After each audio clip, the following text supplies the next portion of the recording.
Good afternoon. It's 2:59. I'm Joseph Bonanno, live from the 104.5 The Zone studios. In college football news today, the college football playoff is officially moving to a straight seeding format in 2025. Highest-ranked top 4 teams will receive a bye, while the 5 highest-ranked conference champs still get an automatic bid. Also, according to Brett McMurphy, this will be the final year of the 12-team playoff, with 2026 playoff expanding to either 14 or 16 teams. Tennessee baseball's SEC tournament quarterfinal matchup against number 1 Texas is underway in Hoover, Alabama. Leon Doyle gets the start for the Vols as they continue to battle for a chance to host during the NCAA regionals. In NFL news today, Giants' 3rd overall pick, Abdul Carter, has officially signed his rookie contract. After Carter, 21 of the 32 2025 first-round picks have officially signed, leaving 11 yet to do so. For your foundation repair and water improvement needs, you need to visit USSTN.com. Breaking news at once on your home for the Titans and Balls. This is 104.5 The Zone.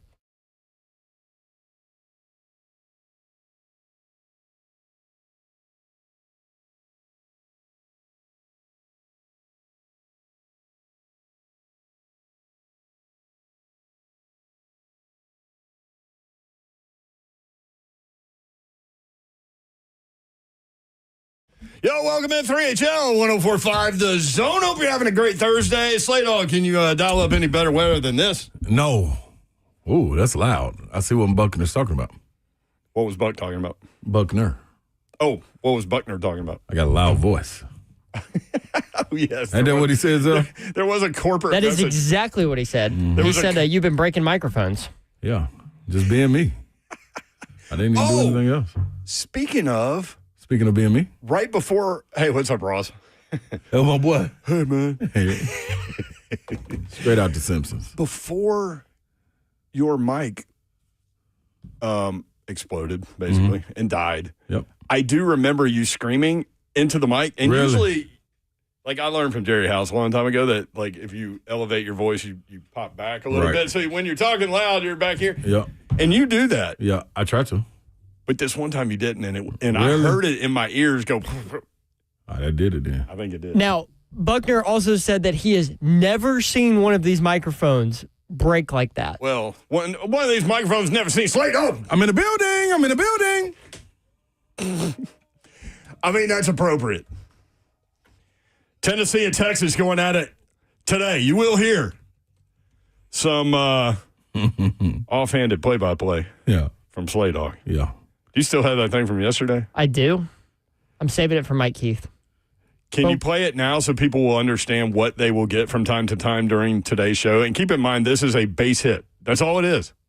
It was a bloop single to left field. It's literally all it was.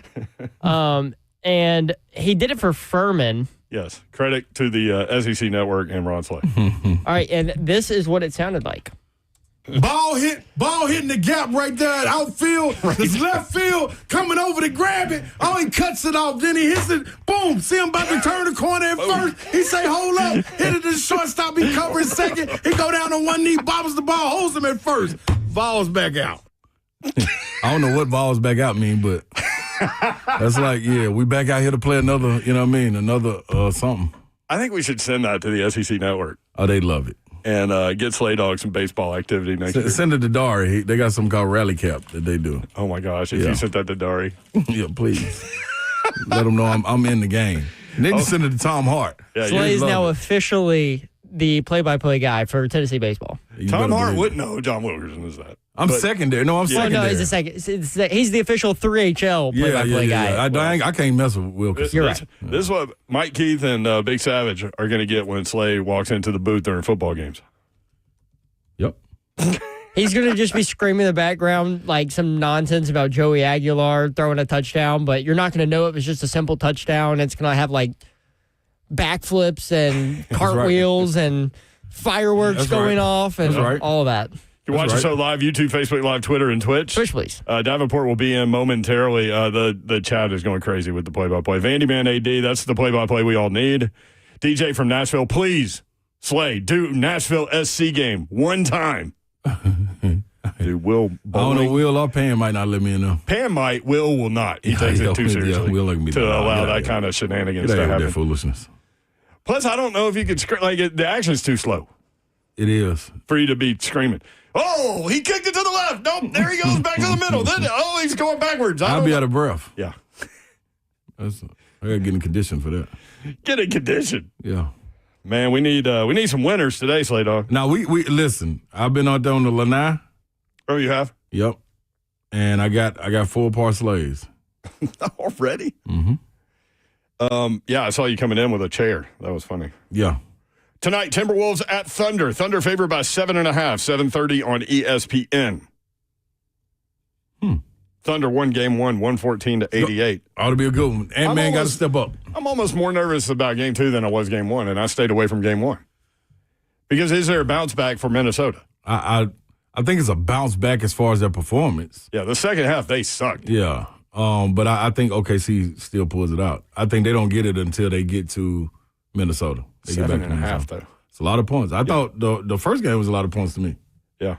Also, Ed sucked last night. Edmonton jumped out to a 3-1 lead, but Dallas scored the last 5 goals of the game and won 6-1 or 6-3. Yeah. I thought Edmonton had it, and they did.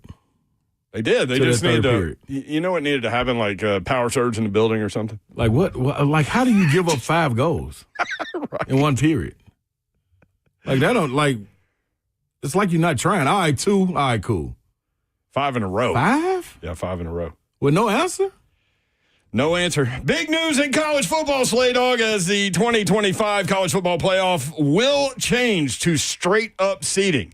This is what we talked about last year. You said it. You said it before it even happened. Yeah, I don't know why they created it without this, but now the top 4 seeds will get first-round buys regardless as to if they won a conference title or not. Conference champs will still get automatic bids, but will be seeded based on rankings. Yeah.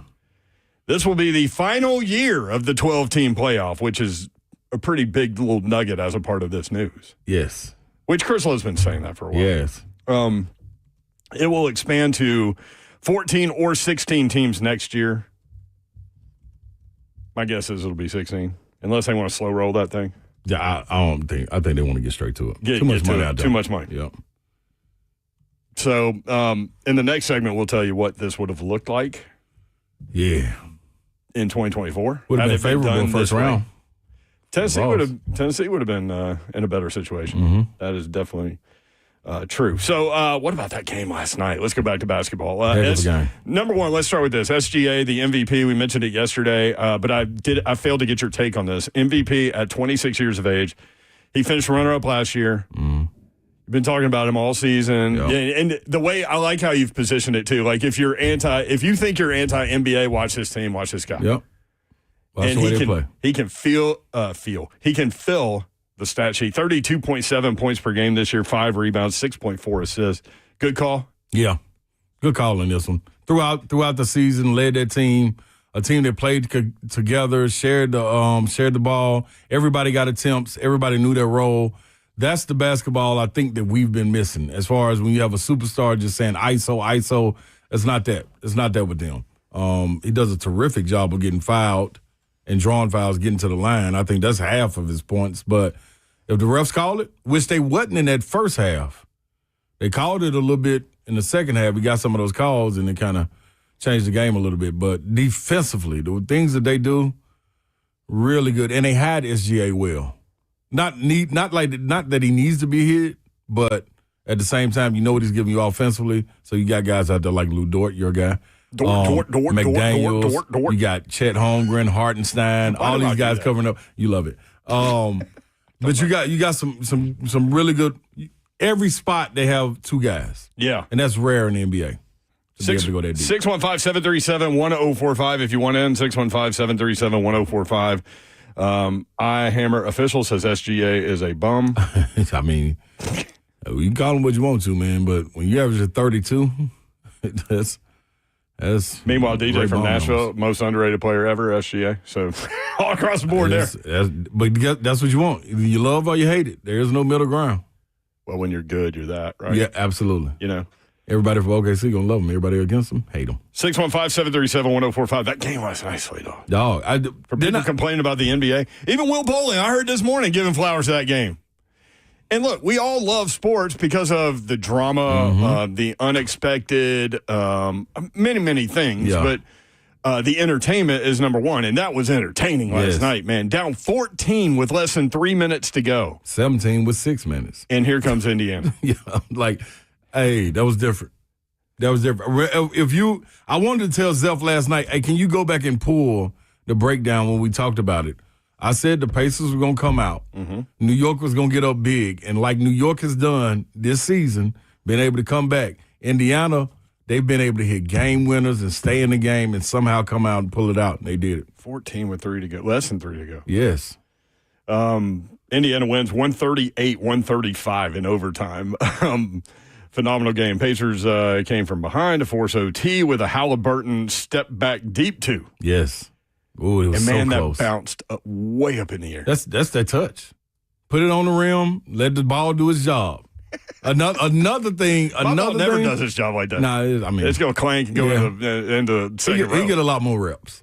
That's it. That's what it is. But this is one of the things too. I was talking to one of my partners. Well, I was watching the game with him, and he was like, "Man, where did Neesmith come from?" We've talked about this for about 4 years since I've been on this station. If he didn't get hurt in SEC play, he was going to be SEC Player of the Year. Yep. No question. This man has had a flamethrower, but that's the thing. When you transition to the league, you got to find spots that you fit in. So salute to Vandy on that. Salute to Neesmith for being who he is. The man always had a flamethrower. I mean it. And you got to see it last night. 30. Yeah. Big time shots. How many open looks did he get? That was crazy. Vanderbilt player. Yep. Going back to Halliburton, he is 12 of 14 on game-tying and go-ahead shots in the last 2 minutes of fourth quarter overtime. It's 5 of 6 of them in the playoffs. And he said it before. If it comes down to it, and we got a shot to tie a win, I'm going for the win. Well, so everybody's going crazy over the choke signal. He threw a spike.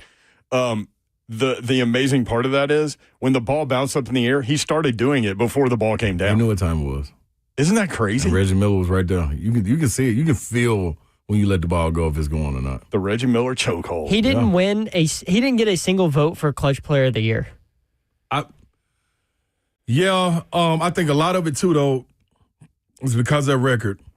They came on late. Jalen Brunson, what he did throughout the entire year. And then plus the market he's in. So the stage he did it on versus the stage that Halliburton was doing it on. Yeah. OG says, I didn't know he went to Vandy. Well, he got hurt early. Yeah. But he was averaging, if I'm not mistaken, like 23 points a game, getting ready to go into SEC play. I think it was a foot injury, if I'm not mistaken, and it kept him out. That's when they was snake bitten. He might have been with Bryce. Or was he first? It might have been first year with Stack. First year with Stack. So they were coming off the Darius Garland situation. That's what it was. Then they came Bryce off Neesmith. It was like, oh, Lord, what are we going to do? So, Holly says, I was screaming at my TV like I was on the sideline coaching. Such a great game. Heck of a game, man. DHB, Jim Irsay grabbed it and dropped it in. That tweet. Good luck to the Pacers. How about that? That's all right. R.I.P. Jim Irsay. Irsay, sorry. Irsay, yeah, I got to take him off the board too, man. Dang. Well, you knew something was coming. For like the last 2 years, he was going through some weird stuff, and then he just went silent. Yep. And then he put that tweet out there. Yep. I think Savage put it right, man. He lived life to the fullest the way he wanted to live it. On his terms. Yep. No question. So, like him or dislike him, he didn't care. He was going to live life the way he wanted to live life. Yes, that is definitely true. All right, again, if you want to watch the show live, YouTube, Facebook Live, Twitter, and Twitch. Twitch, please. If you want in, 615-737-1045. We're going to talk about college football. And now all of the seats will be ranked. You will get your seating based on rankings. They are going to 14 or 16 teams after the 2025 college football playoff. What do you think about that? And what would it have looked like in 2024 had it been done this way? Tennessee would have had a favorable situation, more favorable than they ended up with last year. 615-737-1045.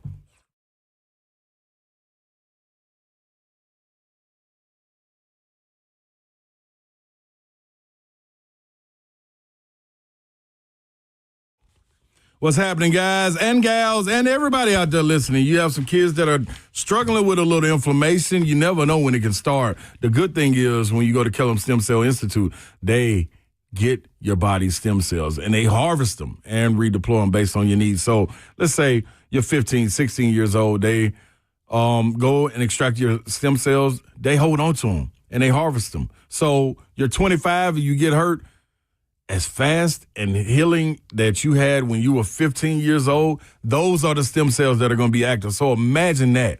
They cut the healing process in half. Trust me, I am a believer in this. I went and got, my knee has been killing me, y'all. I went and got a hit of my special sauce, and the special sauce is mine. It's your body, your cells, your solution. And my knee is feeling much, much better as we go. The Dr. Kellum told me, hey, man, take about 3 or 4 days and let's see where you are. You can do the same thing. Get your consultation today at 615-850-4415. Locked and loaded, KellumStemCellInstitute.com.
Welcome back in to 3HL right here on 104.5 The Zone. It is Thursday, and we got a lot happening in the sports world. A lot of topics we're going to hit. You touched on a little basketball, touched on a little hockey that happened last night. But also the Vols are taking place right now, playing against Texas. And Texas is out there with the big T's. I'm not going to call it a power T. The big T's? Yeah, they just got the big T's on. There ain't nothing to do with power.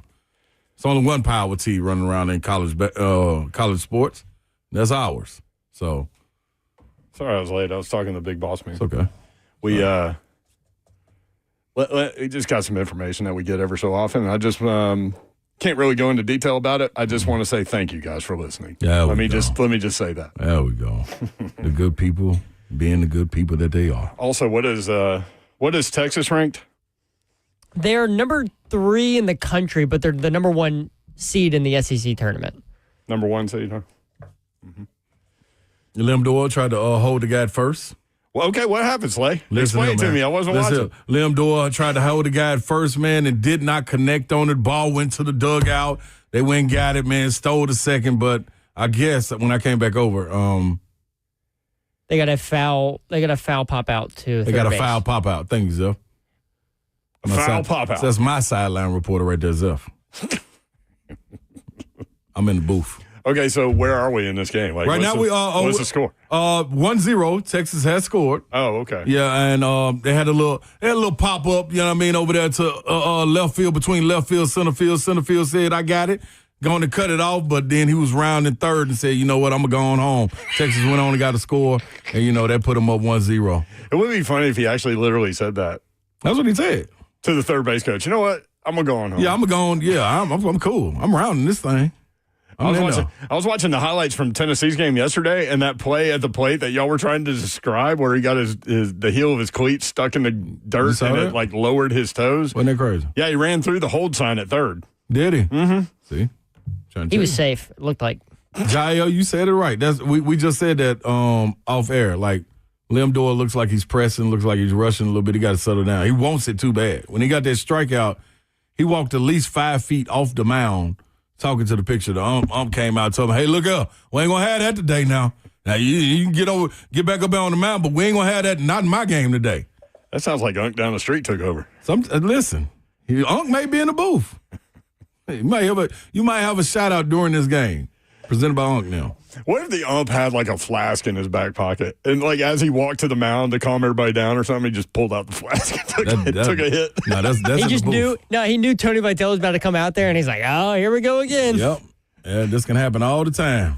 Oh man, 615 1-0, bottom of the first. There you go. 615-737-1045. Oh darn, top of the second. Yeah, it flipped over. Hey, everybody needs a sideline report. Yeah, Lee, what's going on, Zeph? Speaking of, Babs will be here in just a little bit. She's working on UFL stuff right now. I'm blaming that on Zeph, y'all. What, Babs not being here? No, me not knowing the inning. Because I got a lot of stuff to watch up in the booth. I got to see what they're doing at the concession stand. They got the peppers and the onions going with the brats that they serve. And all the peppers and the onions. Yeah. There's nothing like that smell at a baseball game. And for some reason, they do it best at Wrigley. Like Wrigley Field, it smells better than any place on earth. You know another place? What? Right behind home plate? Nashville Sounds. Boy. It is good over there. It is good over there. They got some cooking going on over there, man. Yeah, buddy. They get busy up there. Yeah, I'm with it. Plus the sight line of the game. You can stand in line there and watch the game. You sure can. Yeah. You ain't going to miss a thing. There you go, you are. Ain't nothing but a thing. Ain't nothing but a chicken wing on a string. 2 sideline reporters. Big news in college football, as we said, 2025 college football playoff will change straight up seeding. Okay. It's time. So the conference champs will still get the automatic bids, but will be seeded based on rankings. This will be the final year of the 12-team playoff. Where do y'all stand on that? How many teams y'all want in this college football playoff moving forward? They say it's going to be 14 or 16 starting in 2026. Chris Lowe's been talking about this for a long time, that it's going to happen. 615-737-1045. Where are you at on that? This is what it would have looked like in 2024. Well, I'll get there. There it is. Hey, there we go. There it is. The 1 seed would have been Oregon, 2 seed Georgia, 3 seed Texas, 4 seed Penn State. They all would have had byes. Then let's start with number 1 seed. Oregon would play the 8-9 winner. That would have been Indiana and Boise State. That would have been all right. Yeah. Genty against O'Rourke. Let's get it. And Indiana would have had a legit shot to get to that quarterfinal. Mm-hmm. That was great for Indiana, too. 2 seed Georgia would have gotten the winner of the 7-10 matchup between Tennessee and SMU. They robbed us of a home playoff game. Home playoff game for the Vols. Against SMU. Oh, I mean, come on. It would have been rocking. Oh, it would have been rocking. I do love how, Zeph, maybe it's your generation. Maybe we used to be this way at your age, although I did it with the Tennessee baseball game yesterday. But you just write off wins like they're nothing. Yeah, Zeph know when they're going to win. He told me today they're going to win. I didn't bet on it, though. Dude, what would the tailgate look like? What time would it start is the real question. Yeah, Tennessee hosting a playoff game. Definitely going to be a night game.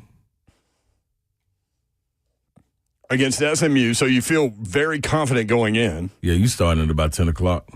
About 10? Yeah, for a 6 o'clock, Little 7:15 brunch. game. Kegs and eggs. Yep, all day long.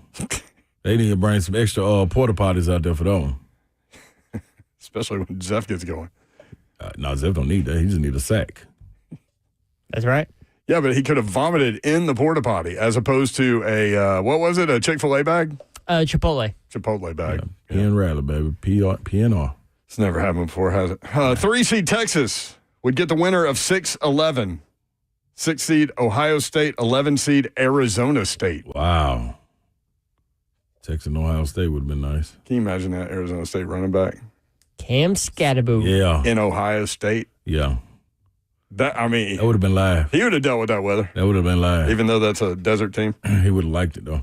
He would have. He's a warrior. 4 seed Penn State against the 5-12 matchup, which would have been Notre Dame and Clemson.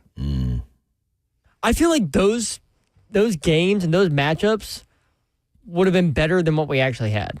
I agree. But are we looking at that from the orange tinted glasses part of it? Probably. No, I'm talking about even like all the other games. I think Indiana and Boise State would have been a great matchup. At Indiana, Indiana gets to host a college football playoff game. Can you imagine? I mean, incredible job there. A little bit more parity in that first round. Clemson at Notre Dame. Yeah. Winner to go to Penn State. Mm-hmm. Arizona State at Ohio State. Yeah. Winner to go to Texas. Matchups. So you could add Ohio State, Texas there. And then Tennessee hosting SMU. Winner gets Georgia. I like that. I can't wait to go to 14-16, though. 16. Let's go 16. I mean, it's eventually going to end up at 16, Yeah, we so might why as well not jump there. just do it? Let's get it started. Do you think that devalues the regular season? No. It definitely doesn't down here because we don't care what the postseason looks like.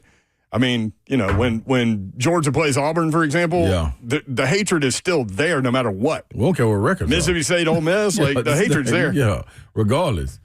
Games are going to be the games. And now you're going to the probably 9-team SEC schedule. Mm-hmm. So some of those rivalries that we lost will get put back in with the 16 teams in the conference. That's cool. Man, I can't wait for college football. It's almost here, y'all. So it was 96 days on Monday. So 100 days from when UT play. 93 days. I was there yesterday. Is that right? 93 days from today until college football season. 100 days for Tennessee and Atlanta. That's Sean Ellis. Big cat. It's Sean Ellis days. Yeah. Until college football. Good job, yo. 615-737-1045 at 3HL1045. Towns hit on that parlay, Mr. Keefe says, in about 5 minutes. Boy, he did. Man, came out cooking. 35 and 12. Should we trust him now? You've been waiting to trust him. I got to see it. I got to see it. Like, he looked good yesterday. I need to see it consistent, though. Julius Randle, same thing about him. Need to see consistently throughout the whole game. He hit on his. Miles Bridges yesterday is what hurt us on the 3-point parlay. Yeah, for sure. Mm-hmm. He was still active. He just couldn't hit the D-ball. Yeah. Brunson with 43. And was in foul trouble. Set for a lot of that game. A lot of that game for him. It's like 10, 15 minutes. Speaking of basketball, I saw something yesterday that I did not know. you get lost on reels on Instagram, whatever. And then once you click on like Michael Jordan or something, you get like 50 Michael Jordan reels. This guy was telling a story that I didn't know. He said, did you know when Jordan came back after 2 years out and came back to play for the Washington Wizards, he did it after 9/11. He never took a game check. In those 2 years in Washington, he gave every game check to 9/11 first responders, all that stuff. That was real. I didn't know that. I didn't either. I guess it makes sense. I think he also had a percentage of the team, too. He did. And ultimately, that's the big reason why he came back. Right. Because they had no attendance, they sucked, all these things. And it was packed. It was packed. Dude, I remember going. I was working out in D.C. at the time. Oh, you were? Yeah, I went up there first and started working out before I went to Houston. And attended like 2 games. When I say packed, it was packed.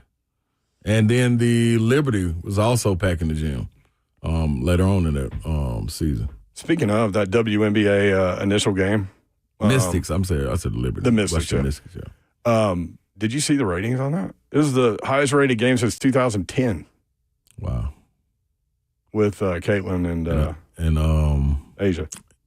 No. Not Asia. Angel Reese. Angel Reese, yeah. It was like 2.8 million people watching WNBA game. The best thing that they've been able to do with the WNBA is showcase the rivalries that have spilled over from college. And create new rivalries. Yep.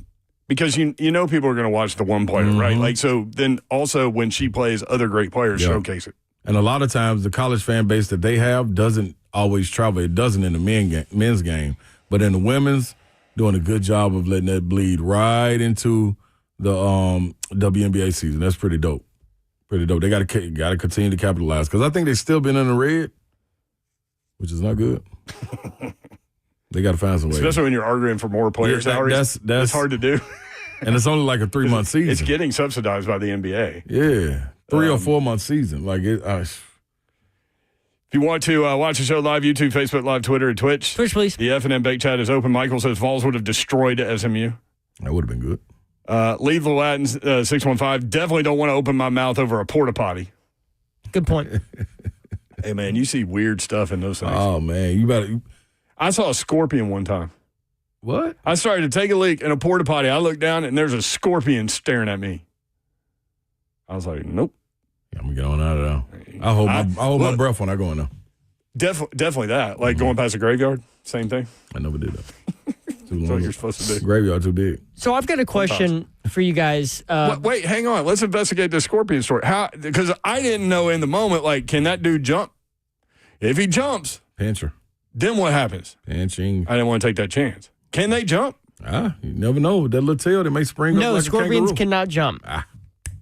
They can walk and run, but do not jump. They can walk. They can run? Yeah, there are some jumping scorpions. There you go. But they're a specific type of spider, not scorpion. Oh. And so it's a hybrid. I guess. That could have been yours. I didn't want to take a chance, man. You're smart. I mean, weird things happen at porta potties. Get out of the way. It's more like I guess like when you see like the scorpions in movies, it's more like they fall.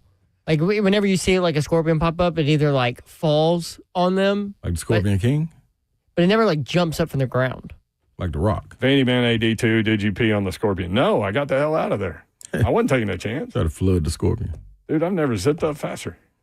Made a wise decision, you all. Thank you. 615-737-1045. So 16 teams, is that where you want to go with this? Yes, I'm with that. What do we do about the bye situation? Because then you got the even number and all that stuff. You still doing 14 buys? Yeah, you have to. And then after you could. And then it's a 12 team, yeah. or maybe it's a 16 buy with 10. That's what it would have to be. So they're reseeding not after the first round, but before going into the playoffs, right? The reseeding is a different thing. Oh, but that's not included in it. This is just done by rankings.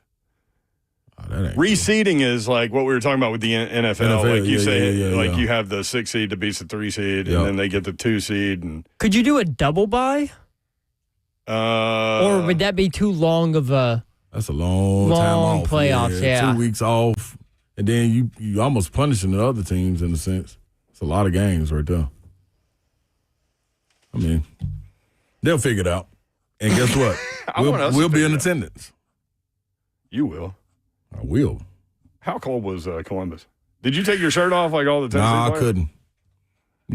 When I say not even cold, with all that brown water? Man, dude, I didn't even want to I had only my eyes showing. Only time I took the mask off was when I did a hit on SEC Now. Other than that, I kept my gloves on. Like that was, whoo. How did you get to the That's SEC cold. Now shot? Because didn't you have trouble finding them? Yeah, I got dropped off on the opposite side of where I was supposed to meet them at in the gate. So I had to walk. Who dropped you off? Wilfredville. Oh. Yeah, we had a Sprinter van. So It's Will from the Bills' fault. no, It was your fault. yeah. Because you don't know where to go. The big old stadium, where you want me to go? They just telling me, hey, come out. We're in the south end zone. I don't know where the south end zone is. I'm coming from a tailgate. You've got all these reps, man, and you still struggle with your schedule Yeah, and like where you need to be and when you need to be there. I just get there. And so we created the company Slay America because you got a lot going on. When I get there, it was showtime. Zeph could have helped you with that. He could have. I don't know if Zeph would have known the north and the south end zone, though. Not by then, but he would have known beforehand. Zeph would have been tailgating with me. No way he would have That's what known. I'm saying. Like, True. if Zeph is on the payroll for Slay America, he needs to stay sober, and I don't think he could do that. Yeah, at a but I football can't game. punish him if we doing the tailgating. It's free, everything, food, drinks, all that. Zeph, eat up. Drink up, Zeph. We'll figure it out. Slay's a generous boss. You have a good time. So how close to being late were you? Probably about 10. I was 10 minutes away. So I ended up walking all the way around from the north end zone all the way around to the south end zone. Had to cut through the barricade. The police were really, really nice. Big salute to them. It was like, man, you can just cut through here. I know y'all don't believe me. All I keep on saying is, hey, I'm with the SEC Network. I mean, anybody can walk up and say that. I ain't got no badge, credentials, or anything. It was like, all right, man, come on. Yeah, but at football games, everybody we run into thinks if they don't know who you are, they think you used to play football. Yep. So I think that helped. Yeah. Size and everything. So let me get on through Size there. helped. Yeah, it was a good job. Let me go up the steps. And once I got up there, Pete Waters was waiting on me. He pointed and gave me the A-OK. Went down through the tunnel. I guess where bands and everything else comes out. Mm-hmm. Walked down through there. And once I got to the field, it opened up. You was in the shoe. And it was on. I went right over there, grabbed my mic, got mic'd up. Well, got Who was my ears doing on. Who was doing the show? Chris Doring. Yeah. Big Happy Ben birthday, Watson. Chris. He just had a birthday. Yeah. Yep. Big Ben Watson. Yeah, great player at Georgia. And was it Dari? I think it was Dari. I'm not sure. Fried. At that time. Yeah. Yeah. So no, it wasn't. It was Peter Burns. Marty and McGee. Oh, it's Marty McGee. Yeah, they were doing it. Okay. Yeah, so knocked that out and then went and stood on the field. And then I did something dumb. This is how you know I was having a great time. Yeah. I forgot where I was. Yeah. Andre Tarrantine was in the end zone. Okay. They were warming up. Your boy. Yeah, and I got his attention. I'm like, yeah, let's go, baby. And he came over and hit me up. And I was like, yeah. So I grabbed his shoulder pads. And I guess he forgot I also didn't have a helmet. He headbutted you. It was like a slight headbutt. With his helmet on. Yeah, so I didn't want to remove my face mask because I thought blood may trickle down. So I just left it. But I had a little knot when I got back to the Airbnb that night. Oh, you had a face mask because it was cold. Like an orange face mask? Yeah. Yeah, so all you could see was my eyes. You know what I mean? Yeah, I did take that little headbutt. And after probably about 5 minutes, I was like, dang, that was dumb. I'm sitting here in the cold, probably concussed. But, hey, the show goes on. I'll give my all for Tennessee. So how close to game time did you stay down there and then you I stayed all the way until I saw what's number 33's name, the outside linebacker that was a menace for Derek Ohio Edmonds State. back in 98. For Ohio State? Ohio State. State. Jack Yeah. Sawyer? Jack Sawyer. When I saw him, I'm like, oh, yeah, I'm going to go on uphill, man, because his energies, I can't match that energy. And then all the players were going in. And I was like, yeah, I'm not going to be out here. Now, listen, I'm known for staying on the field, a little Slay story. My freshman year, we playing Florida. Sophomore year at UT. 2000. 2000, going into 2001. Mm-hmm. We're playing Florida in Knoxville. Mm-hmm. It is pouring down rain. I got sound. We just came from working out. You know, you have open scrimmage and you let the fans come and watch. So I was like, and it was used to sunny. do that all the time, and we would go every time. I loved it. I loved when the fans showed up. That made practice beautiful. Mm-hmm. So I was like, you know what? I'm gonna wear my jeans and my undershirt, my Ike Turner, and I had sandals on. So I'm standing in the end zone with sandals on. But it's sunny. And then all of a sudden, rain came. And I mean, it poured. And everybody was scrambling. I said, you know what? I'm going to stand right here. Kewan Ratliff was coming. I think this is his name. His last name was Ratliff, the cornerback for Florida. Yep. They would come out. I'm in their end zone. And I'm talking trash. I mean, mind you, I stay with the football players. Me and Big John living together at the time. I'm talking cash money trash. Y'all ain't finna do nothing. I'm out there sandals. At any slip or any push, I'm falling down. But I'm like, man, I'm repping my boys out here. Wait till my dogs get back out here. Did here. you have Vols gear on? Like, it was obvious what. I had my Tennessee sandals on. Oh, okay. Yeah, I mean, everybody knew me at that time. Yeah. So even keep on a towel. I got a picture of it.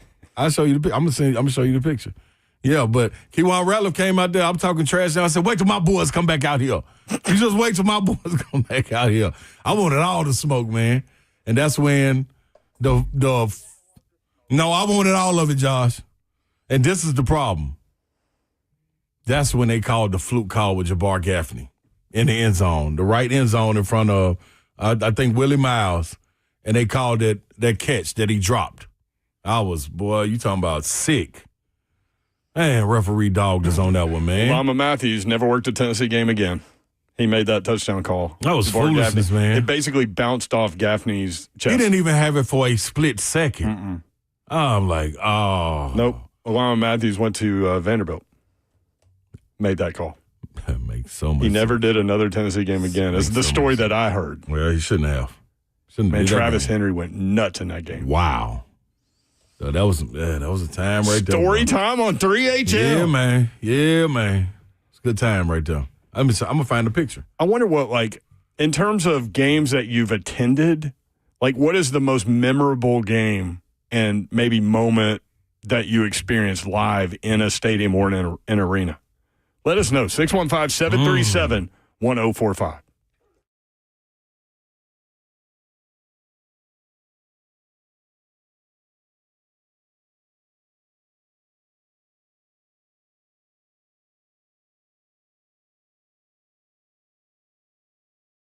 So I want to tell you about eSpaces. My guy John Pirtle came in here a few weeks ago, and we talked about eSpaces. I already knew what they were, but he kind of went into detail what's going on. And I know people that take advantage of eSpaces. You can just show up and work. Maybe it's too loud and obnoxious in your workspace. Maybe it's too loud and obnoxious at home.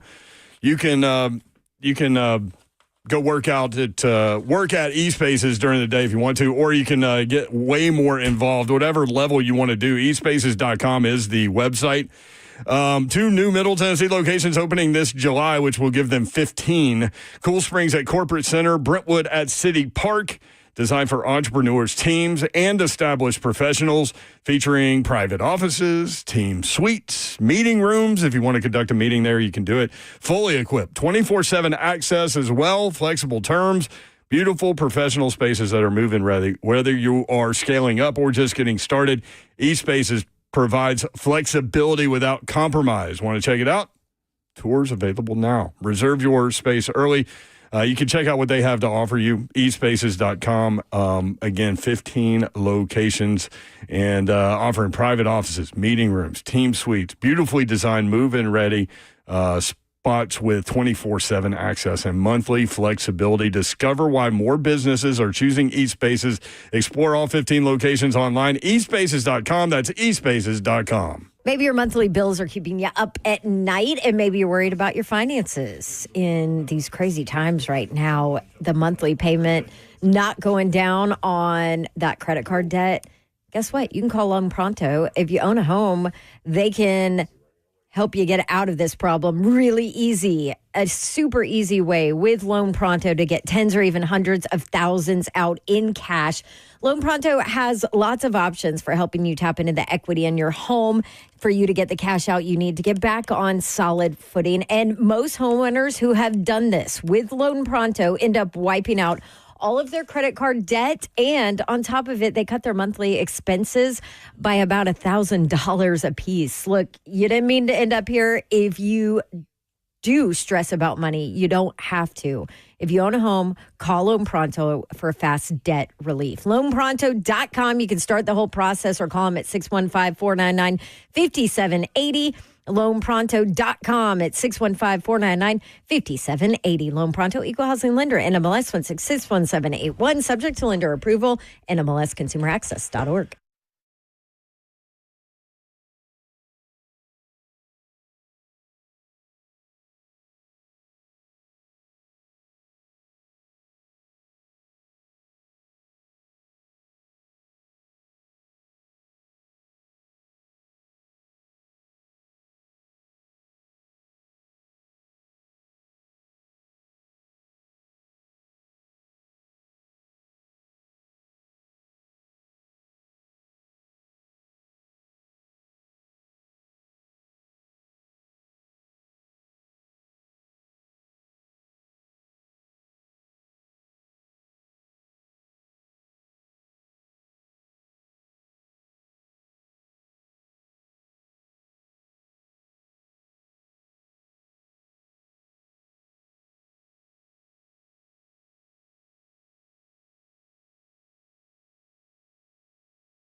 3HL 1045, the Zone. Slay Dog talked about his memorable moment in 2000.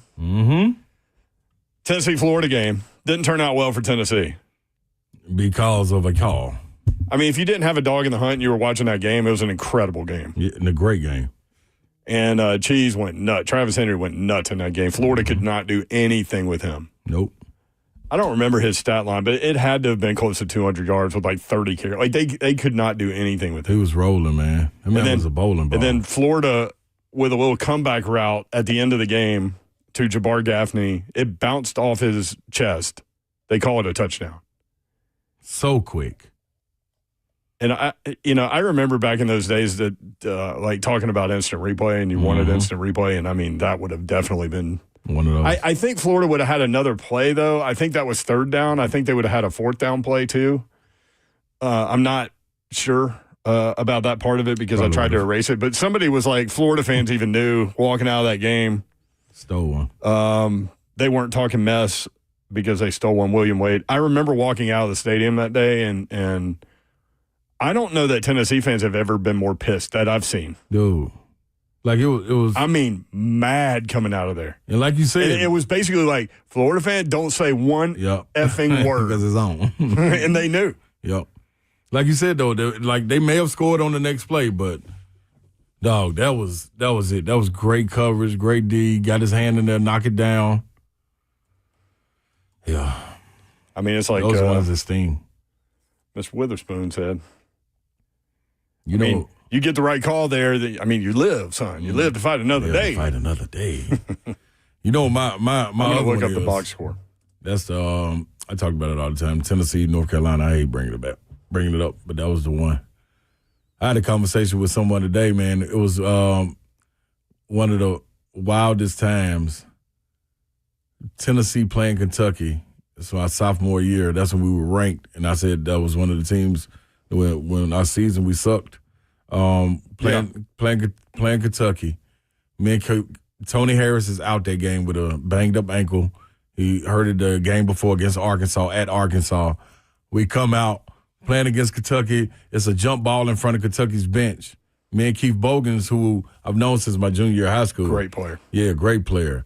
We are sitting. We got a jump ball and we're tussling with it. Cliff Hawkins was my teammate at Oak Hill Academy.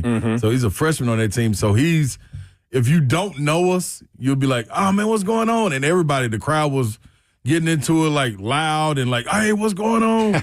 And Cliff was playing around like kind of tussling and hitting me and Bogans. And we laughing. And all of a sudden, you see Tony Harris sprint from our bench, who's in street clothes, sprints down there in front of the bench, man, and everybody we stopped. We even stopped tussling and looked like, what you doing down here? Like, I thought you was hurt. Dog, it was crazy, man.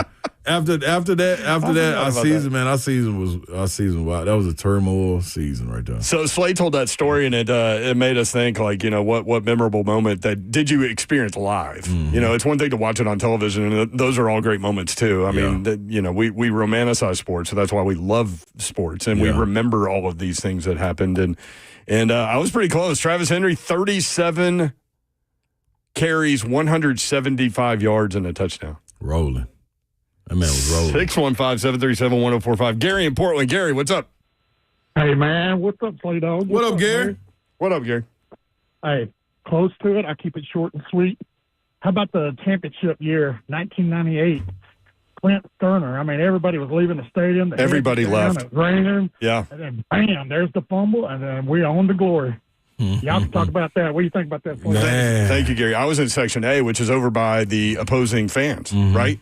And Tennessee fans, he's right. Tennessee fans had left. Yeah. Because T. Martin had thrown the incomplete pass to Peerless Price on fourth down. You thought the game was over. And so Billy Ratliff, he's been on 3HL, and he's told this story. He's verified this story to us, but he grabbed, because T was starting to unbuckle his shoulder pads, and Billy Ratliff grabbed him and said, keep him on. I'm about to get the ball back. And he did. Clint Sterner picked. We've talked to Clint Sterner about this too. He's a great dude, does sports talk radio in Houston. Yeah. And we run into him from time to time, and it still hurts him. Yeah. It does. Yeah. But yeah, that he's right. People had left. Yeah. And those Hog fans where I was sitting were going crazy. And then And then what's funny is Tennessee gets the ball back, and what was their 2-minute offense? Again, same guy, Travis Henry. Jeez. Down the field. They didn't throw it once. Nope. Ran it all the way down. All right, more 3HL next. If you want to share, do it. 615-737-1045.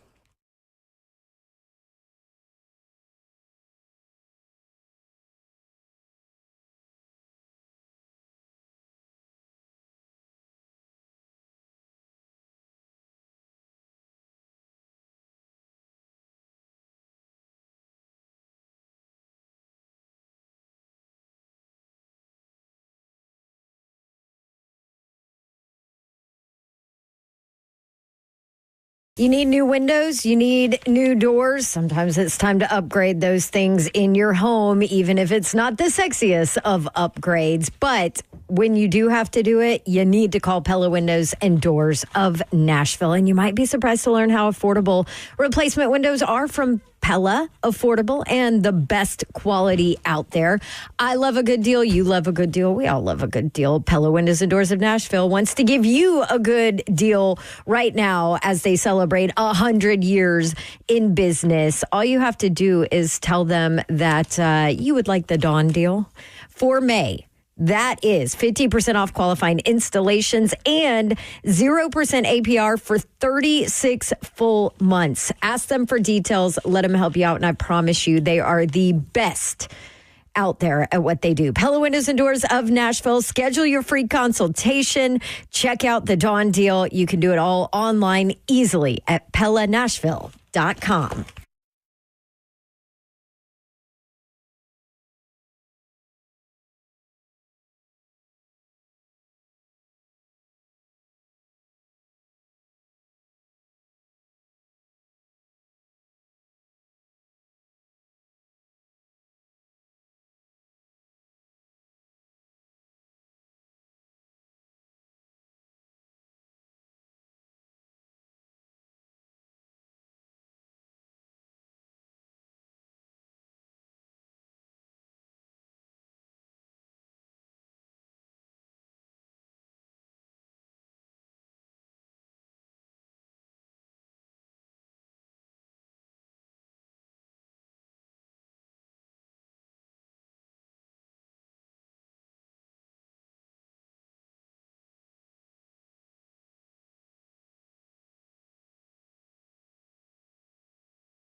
Good afternoon. It's 4:02. I'm Joseph Bonanno live from the 104.5 The Zone Studios. Tennessee and Texas currently squaring off in the quarterfinals down at the SEC tournament. Texas leading the Vols 1-0 the top of the fourth, 2 outs as Tennessee is up at bat. In college football news today, the college football playoff is officially moving to straight seeding format in 2025. That means the highest ranked top 4 teams will receive a bye, while the 5 highest ranked conference champs still get an automatic bid. Also, according to Brett McMurphy, this will be the final year of the 12-team playoff, with the 2026 playoff expanding to either 14 or 16 teams. In NFL news today, the Giants' third overall pick, Abdul Carter, has officially signed his rookie contract. After Carter, 21 of the 32 first-rounders from this year have officially signed, leaving 11 yet to do so. For your foundation repair and whatever needs, you need to visit USSTN.com. Breaking news at once on your home for the Titans and Balls. This is 104.5 The Zone.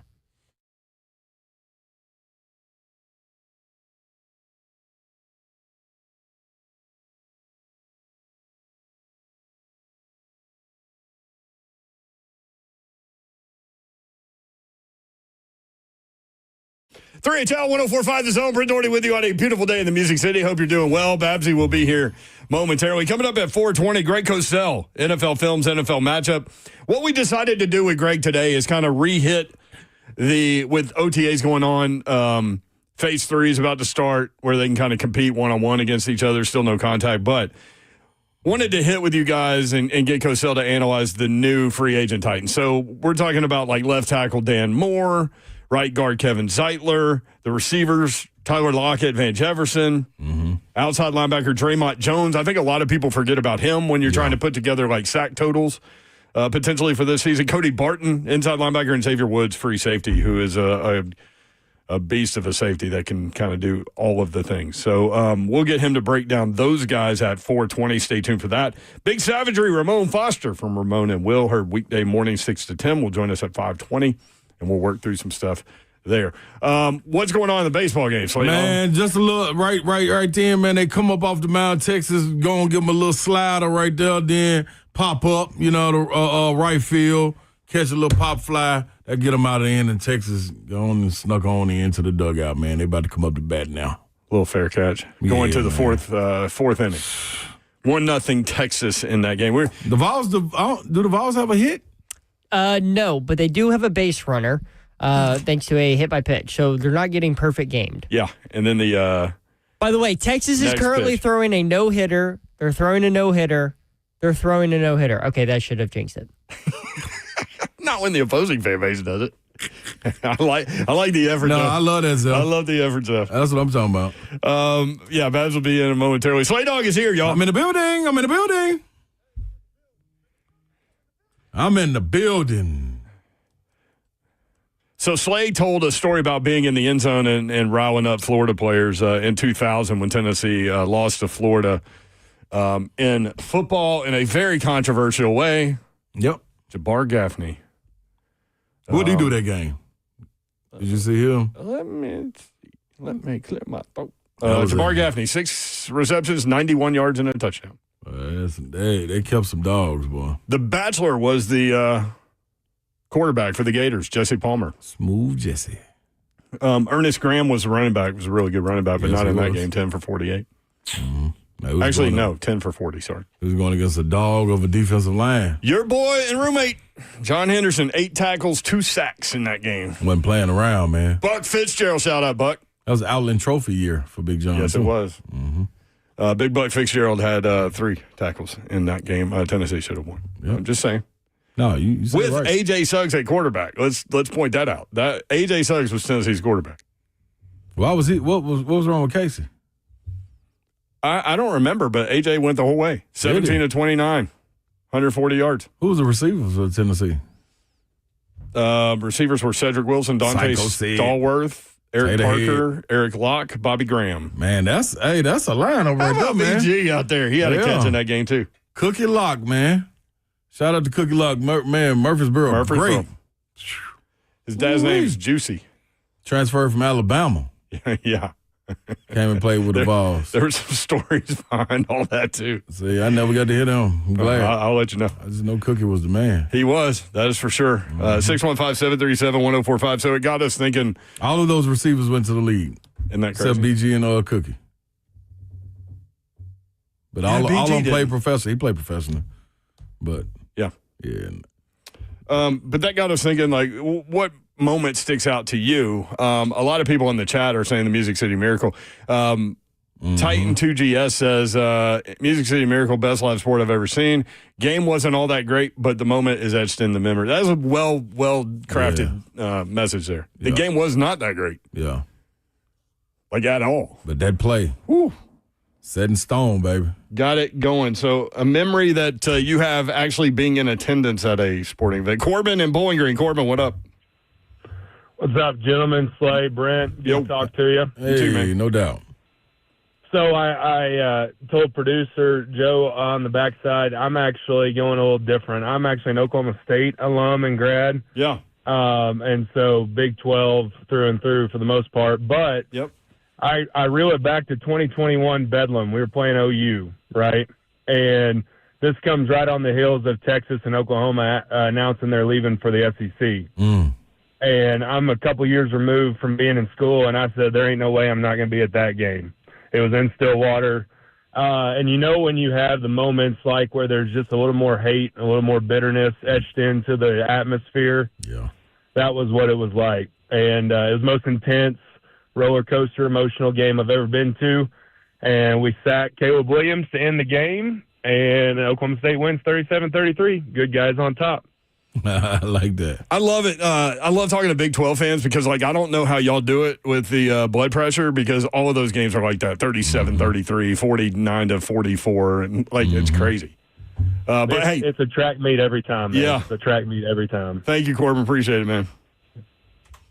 That was another moment that I won't forget. Tennessee was playing Alabama at Tennessee. And my guy, rest in peace, Santonio Beard was running back. Ahmad Childress was a lineman for that group.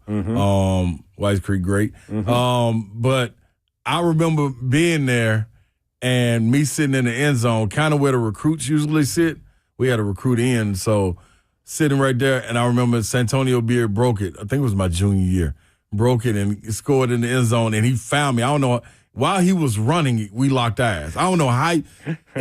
In a stadium full of 100, at that time, I think 107, 110,000, whatever it was, man, we locked eyes when he broke. And I remember him getting to the end zone and pointing at me. I'm like, dog, how you find me out of everybody? Like, it was dope, dog. I'll never forget that. And then when we returned, when we went down to Alabama, we returned the favor, and we were warming up, and he comes walking in. It was like, Pearl Code Firebird! Up at the top. I'm like, who is this nut? It was my boy Santonio Beard. So he stayed repping. I repped him. That was a cool moment. I'll never forget that one. Rest in peace. Yeah, I would never cheer for Alabama. That was another great recruiting bit of stories with Santonio Beard because it was Tennessee and Alabama, and he loved it. Oh, every bit of it. He loved it. And I talked with him so many times during that process. Like, we got to become friends, too, on that level. But he was so smart, too, man. I mean, so smart. Quick thinker. Really funny. Yeah, man. Really funny. Had a good time with everything. I mean, you know him a million times better than me, but just, you know, talking with him during that recruiting process, all of that stuff stuck out to me with him. Special times right there. Ken in Hendersonville. Ken, what's up, man? Hey, how you doing today? Yo, what up, Kenny? Ken? I want to. I've got a few. I've been very blessed in being able at some incredible events. So here's my top 5 in order. Okay. I'm an old guy, so I used to get to watch Hank Aaron, and I saw him in Fulton County Stadium hit his record, tying home run. So that was pretty incredible. The tying homer, not the breaking homer. No, the tying homer. That's amazing. Yeah, and so I was at Augusta watching Larry Mize chip in on Greg Norman in the playoff hole. I was about 20 feet from that. Oh. I was at the Fiesta Bowl, and my biggest sports bet ever, Slay Dog would like this. I put $5,000 on the Vols straight up. Money line. Run me my money. Money line. I mean, so watching T. Martin sit on it for the national title had to be a good. That was a great fit. I was there too, but I didn't have $5,000 on that game. Well, I was already up in Vegas, so it was house money. So there you go. But my favorite one, I'm not a big basketball guy, but I was on a business trip a long time ago. Larry Bird playing in the old Garden, playing in the playoffs against the Pacers. And that building's just cool, but he did not come out at the second half with the team. And like everybody's, kind of build up. And when that guy came out about 2 minutes in the third quarter, the hair stood up on my arm. And the crowd, I'd never seen the crowd go so crazy in all my life. I love that. That's all. Thank you, brother. That's dope right there. Appreciate that, man. That's all right right there, man. Seeing a legend like that. We talked about people with aura. I can imagine Larry would be one of those guys. Larry Legend, seeing him enter like that, that's pretty dope. I had one like that where I saw the fanfare that I had never witnessed before. And that was where I went down to Austin. They were getting ready for the orange and white game. Vince Young, it was going into Vince Young's freshman year. Oh. Dog, when I say, first of all, the stadium was packed. Capacity for, I don't know what they call it, burnt orange and cream game or whatever they call it. You know what I mean? But, man, when I went in there. And Texas fans listening to you right now. Dude, he came out, and he came out after the team.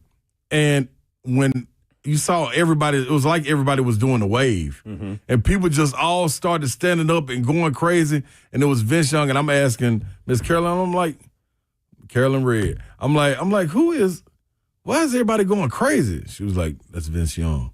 I'm like, who is he? I have no clue.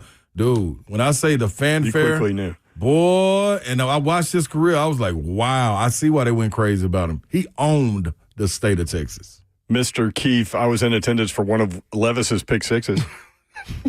Come on, man. I so wish that Mr. Keefe was your boss at Cracker Barrel. I do. Hey, man. Let's get Harrimantle Henry in here. Harrimantle, what up?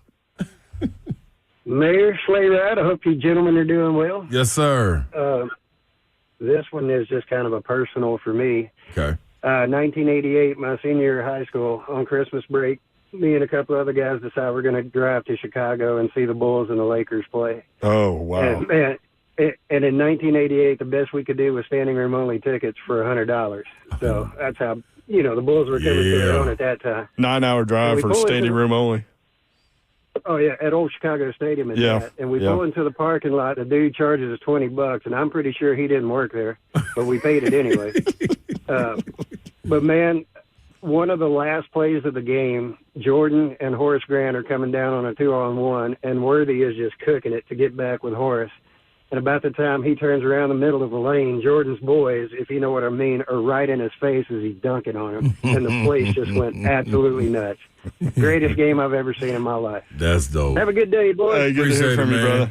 Jordan's boys was in his face. Yeah, those moments like that. See, that's what make the superstars and iconic guys, man, when they step up to those moments and, like, you only going to be there for that game, standing room only. You get to see the Bulls versus the Lakers. Life's about memories, man. That's all right. 48-inch vertical Michael Jordan. I mean, that's insane. Mine is like, what, 8 inches? Greg Cosell coming up. We may revisit this a little bit later, but when we come back, Greg Cosell is going to break down the new free agent Titans. Dan Moore, Tyler Lockett, Van Jefferson, Kevin Zeitler, Draymond Jones, Cody Barton, and Xavier Woods. That's coming up next. Stay tuned. 3HL 104.5 The Zone.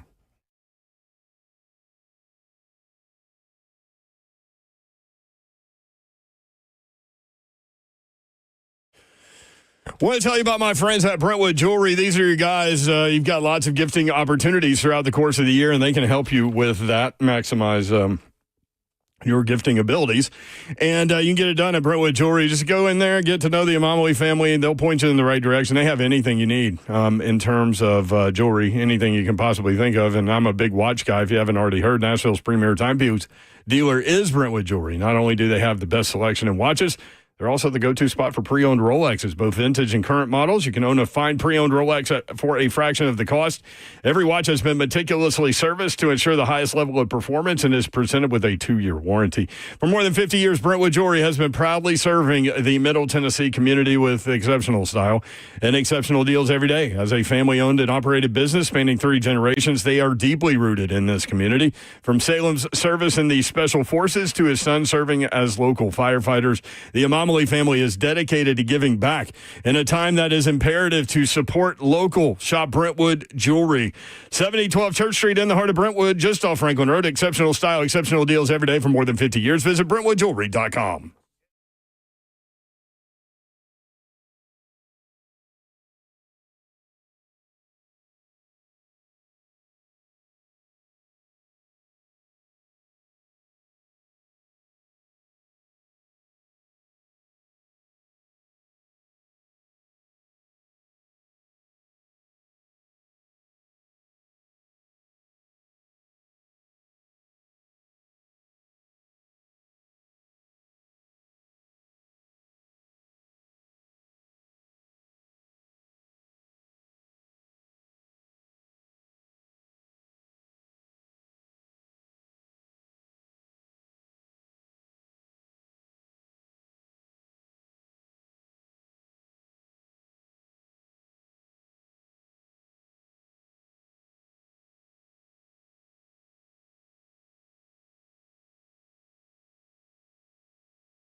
3HL 104.5 The Zone update on the baseball game, y'all. Slay Dog, Listen, man. Tennessee and Texas. Yeah, man, not going the way we thought it was going to go. This has happened again. Zev told me Liam Doyle's on the mound, so don't worry about it. But hard hit ball going to the right field, and Texas clears the bases. Triple. That right there, what we lead off with. What inning are we? I think we're down 4-0. That is correct. What, top of the fifth? Fourth inning. He hasn't been the same since that blister, man. I'm wondering if they should have shut him down and waited till the regionals. He was very noticeably Yeah. picking at it on the broadcast. Like, you could see him take his glove off, start picking at that finger. I just said that. Gross. Yes, you I did. said, y'all need to shut him down. Ain't no need him playing. Babs, welcome back. Hello. what's up? Babette. You've got the Birmingham Stallions this weekend, right? Yes, I do. And Michigan. In Michigan, yes, who actually had my last UFL game, and they lost that game, and they haven't lost since. So. Matt Corral, the quarterback. Yeah, but he's injured or something. Is he? Like, they have no idea who's going to play at quarterback. Oh, awesome. It's one of those. But Skip Holtz is the head coach and GM. And, he's pretty good offensive mind. Yes, he is. Yeah. Greg Cosell joins us now as he does every Thursday at 4:20. Greg, what's up? How are you?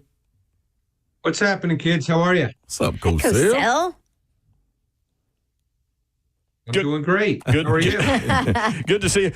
We were thinking today maybe we'll revisit the Tennessee Titans free agents now that they're into, they're about to go into phase 3 of the OTA system out there. Let's start on the offensive line, Greg, and tell us about left tackle Dan Moore, because I know Titans fans jumped on the statistics and gave up the most sacks and all those things last year. What can you tell us about him? Is that what the statistic was about Dan Moore last year? Yep. Wow, interesting. I was unaware of that because, it's funny. I actually thought that Dan Moore, just from watching tape, I thought he played pretty well. And it's funny. I know someone with the Steelers who said that they thought he had his best year in the league. So sometimes those stats, I never know what to make of those stats. When a guy plays 800 or 850 snaps, I don't know how many sacks, quote unquote, he gave up that were technically on him. So I don't know, but the point is he's a professional left tackle, and they needed.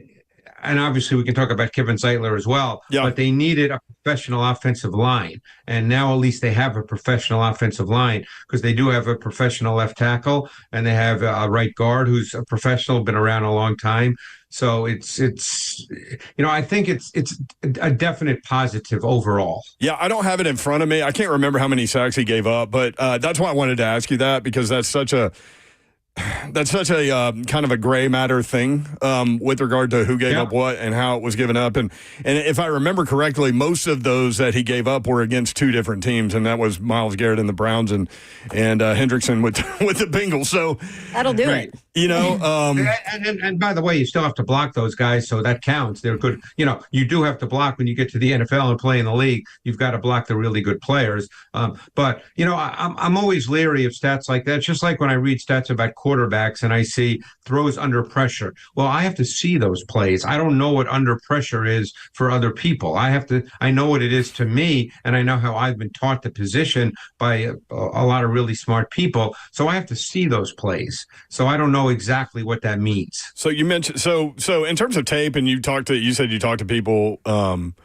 That's a pretty good acquisition for them on the left side, and the ability to move J.C. Latham over to his natural spot at right tackle. Yeah, which obviously that's the position he played in college. I think he has traits to play left tackle, as we spoke about when they drafted him. And from everything I read, you guys are there, I'm not there, but from everything I read, he's gotten in better shape. He's lost a little weight. He just, sometimes it takes a year for guys to understand what it really means to be a professional.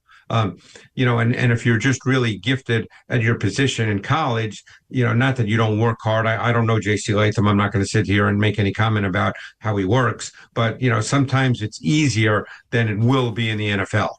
Slay, that's what you said yesterday. Learning how to be a pro. Yep. It always is always that curve, man. You need people to help you out. You need to be a sponge to be able to absorb it and then be able to go and transfer that out there on the field. A lot of people take that step, though. Yep. You mentioned Zeitler. That's why Kevin Zeitler is so important, too, for this whole line. This guy's, about 30 34, 14 35 years in the league. A long Yep. time. Really good player. He's been consistent everywhere he's been. He's the kind of guy that, you know what you hear all the time. You guys hear this. You hear coaches talk about the room. So if you're an O-line coach, and obviously Bill Callahan's one of the best, he'll talk about the O-line room. And guys like Kevin Zeitler, you want in the room. Cushenberry is that kind of guy as well. I don't know Dan Moore at all in that regard, but you want guys. Zeitler will help a J.C. Latham. He'll just help him understand what it takes all year round. Because obviously they go until, and in fact, I'm coming down again in mid-June for the, mandatory mini camp. But the point is, after that, those guys have a month, 5-6 weeks off. You can't just go lay on the beach. You've got to get ready to come to training camp. Boy, I'd love that. to. That's kind of what you have to do in that time off. I didn't even think about that, y'all. 14-year vet next to J.C. Latham now. Yeah. I hadn't even thought about that. That's a great point. That's really important, really important. Greg Cosell, NFL Films, NFL Matchup, must follow if you love football. And if you're listening to us, you love football. Greg Cosell on X, at Greg Cosell. Cosell, let's stay right there with offense. Van Jefferson, 5 seasons completed. Like, what does he bring into the Titans? What's expected, especially with offense like Callahan's? What have you seen that he can bring? Another great example of bringing in a veteran player who knows how to play the position. Obviously, his dad is Sean Jefferson, who's been a coach in the league for years and years. Van Jefferson, I remember watching him coming out of Florida, very precise route runner, understands the position. These are the kinds of players, just like Tyler Lockett, that you want with Cam Ward, because you want guys who are professionals who understand the relationship between receivers and quarterbacks. And that's absolutely critical. We're sitting here today. It's May 22nd. We have no idea who the top 3 receivers will be. We know Ridley will obviously be one. In an ideal world, it's Jefferson and Lockett. We don't know all this yet, but now you have 2 veterans, and Ridley's become a veteran as well.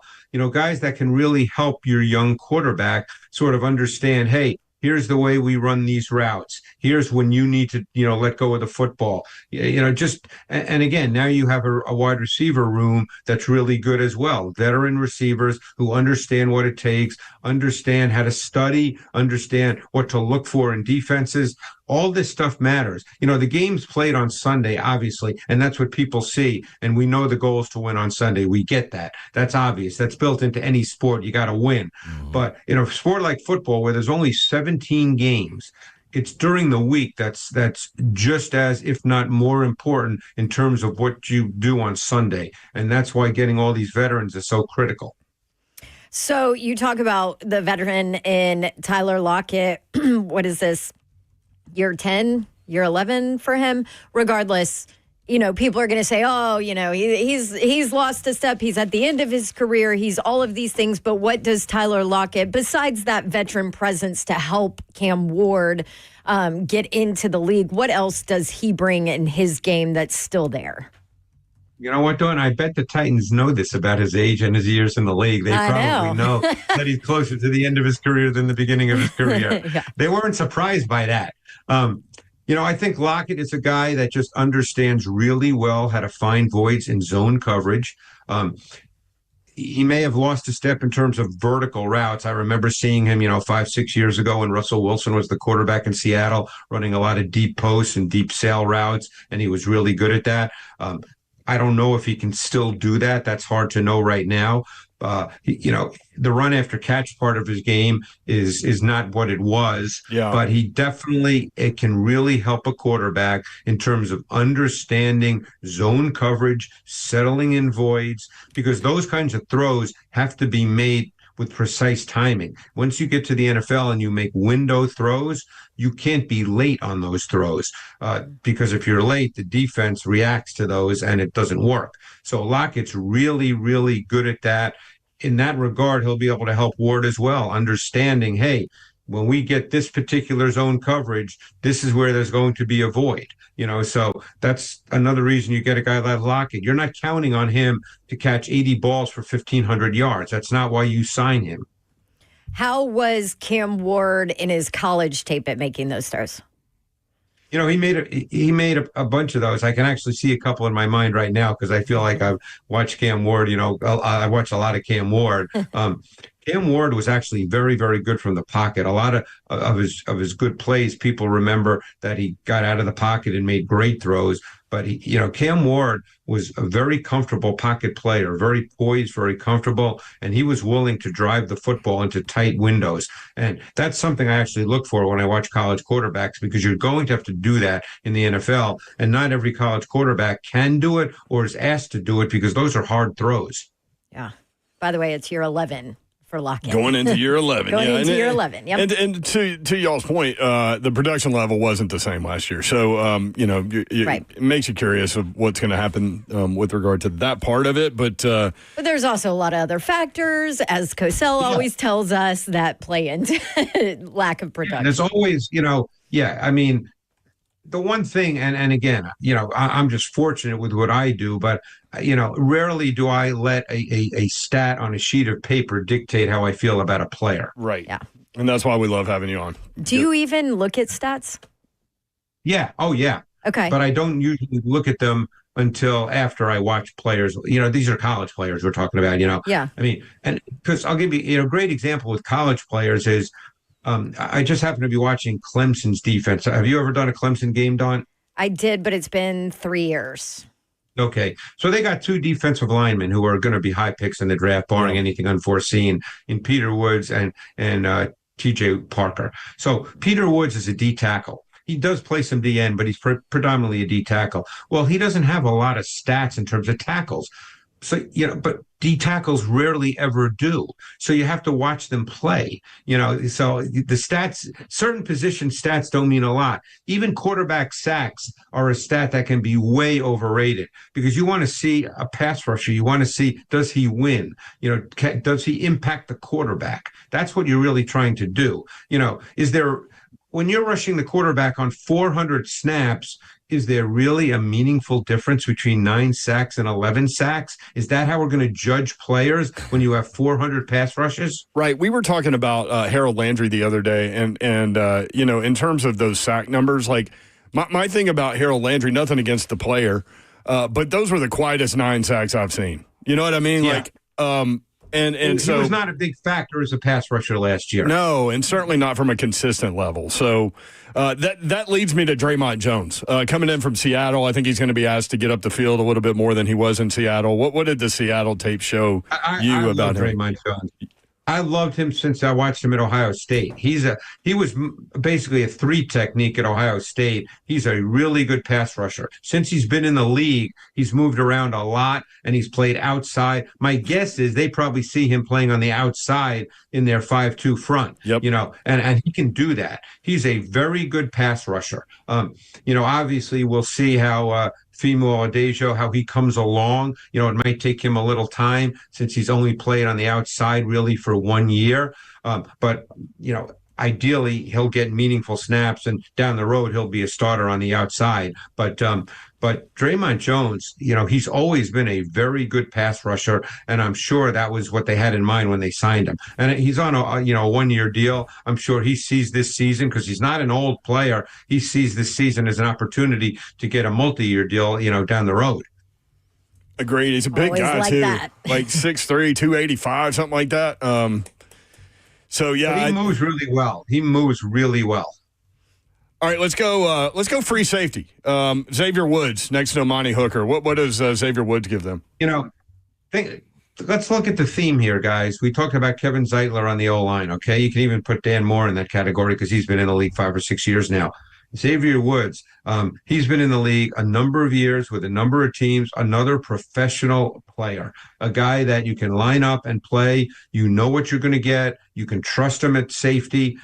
They've got 2 safeties now in Hooker and Woods, who are not at the top of the line when it comes to pure athletic traits, but they are savvy, smart, aware players. They're interchangeable. They can both play down in the box. They can both line up over the slot if need be at times, and they can play on the back end. So you're dealing with two veteran savvy players but that's the theme here. That's what they're looking to do. They're trying to bring in those kinds of players that sort of can change, and I hate to use this word because it's overused, but change the culture, and that's, teams talk about that a lot, and we know it's important. Obviously you have to be in the locker room to understand that, and we're not.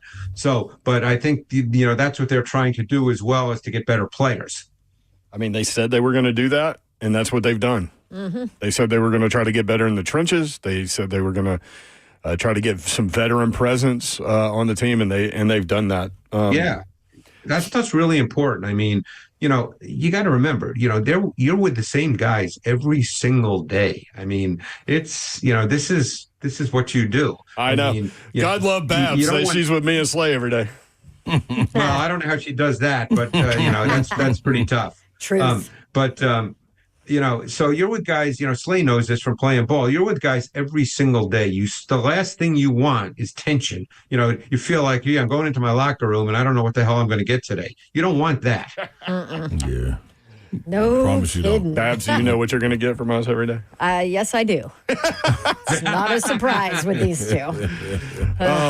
You guys want to hit on the linebacker, second on the team in tackles with Denver last year? Sure guy. He said a couple days. Another great example. Yep. I'm glad you mentioned him, Brent. Another great example. A veteran guy, maybe not the most athletic linebacker you'll see in the league, but you can line him up. He can play all three downs. He'll be productive. You can trust him. My guess is he'll probably wear the dot. He's just one of those guys, not a superstar, but you can line up. And, when I talk to defensive coaches for all through the years, I've had many conversations, as you guys know, with coaches. Defensive coaches talk a lot about trusting players, because keep in mind one thing with defense: if one guy makes a mistake, it could be a 60-yard touchdown. Yeah. They always talk about guys they can trust, and Barton's one of those guys. Got to be good up the middle, too. It's like baseball, and it's interesting. Xavier Woods led the Carolina Panthers in tackles last year. Comes to the Titans. Inside linebacker Cody Barton, second on the team with the Denver Broncos in tackles last year. Yeah. You got Big Jeff. And then they got Simmons and Sweat. Big Jeff and Savontre. Yep. So, I'm not sure a lot of people realize how good a year Sweat had. I mean, he was really, really good. Yeah. And imagine, in better shape probably this year. And I think he can take a big step.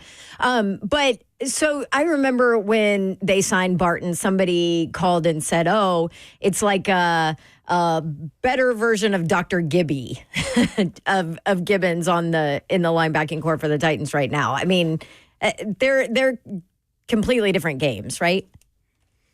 Well, Gibbons was a long, athletic. Barton's not quite built like that.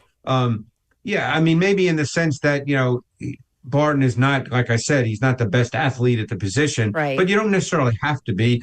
Look, Kenneth Murray's a far better athlete, but, we saw what happened there, and it just continued to be what his issue is throughout his career, is he just doesn't see the game as quickly as you need to see the game. Yeah. Barton does. And you can play with those guys. Are you theoretically looking, for guys who are better athletes? In some ways, I'll mention this because I've been asked a lot the last number of days about Brock Purdy. Everybody, when they look at quarterbacks, and I just happened to watch this week Lenora Sellers, the quarterback from South Carolina. Yeah. So, with a quarterback, I do it too, so I'm not immune to it. But everybody talks about arm strength and athleticism, which Sellers has, okay?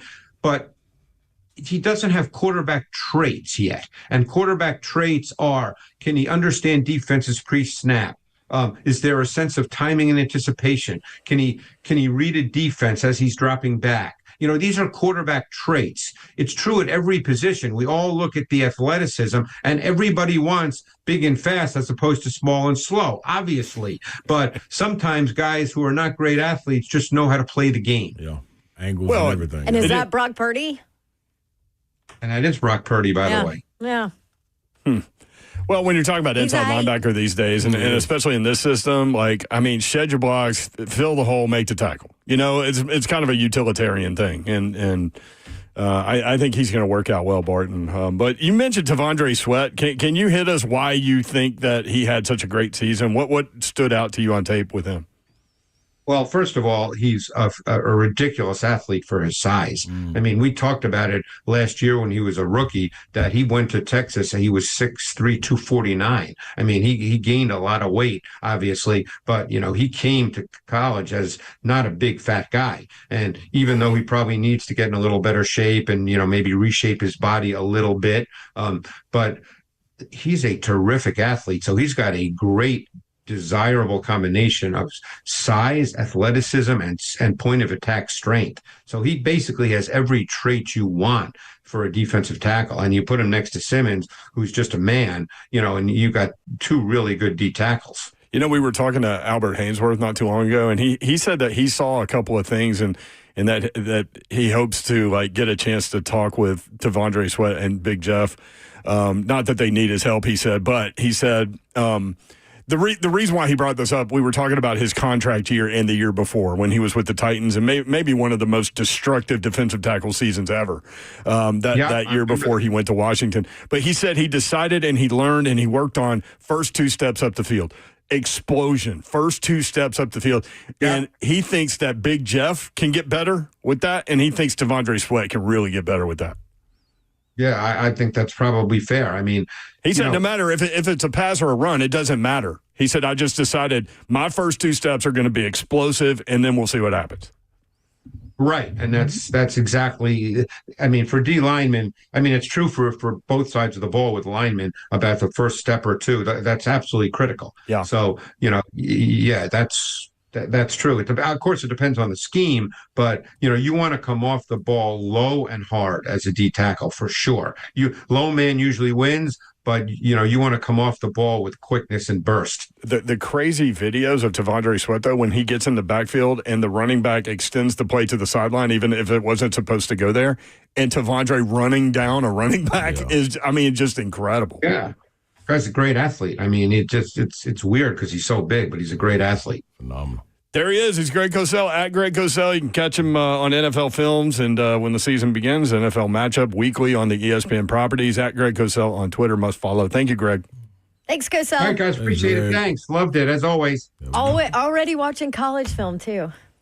Love it. Lenore Sellers. Own it.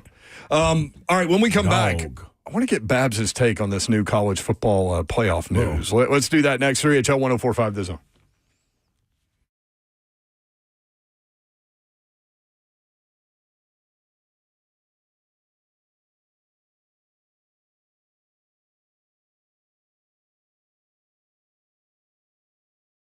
Now, you all know how life can change in an instant. You're sitting there on the couch, you're deciding, you know what, while it's halftime of this game, I'm going to run down to the store, grab some ice, or better yet, let's let Thatcher do it. Thatcher, take these keys, man, go get us some ice, man, bring it back for the grown folks. That's what happens. And now, a little bang up, a little fender bender. It can alter so many things when it comes to life, your job, your bills, peace of mind.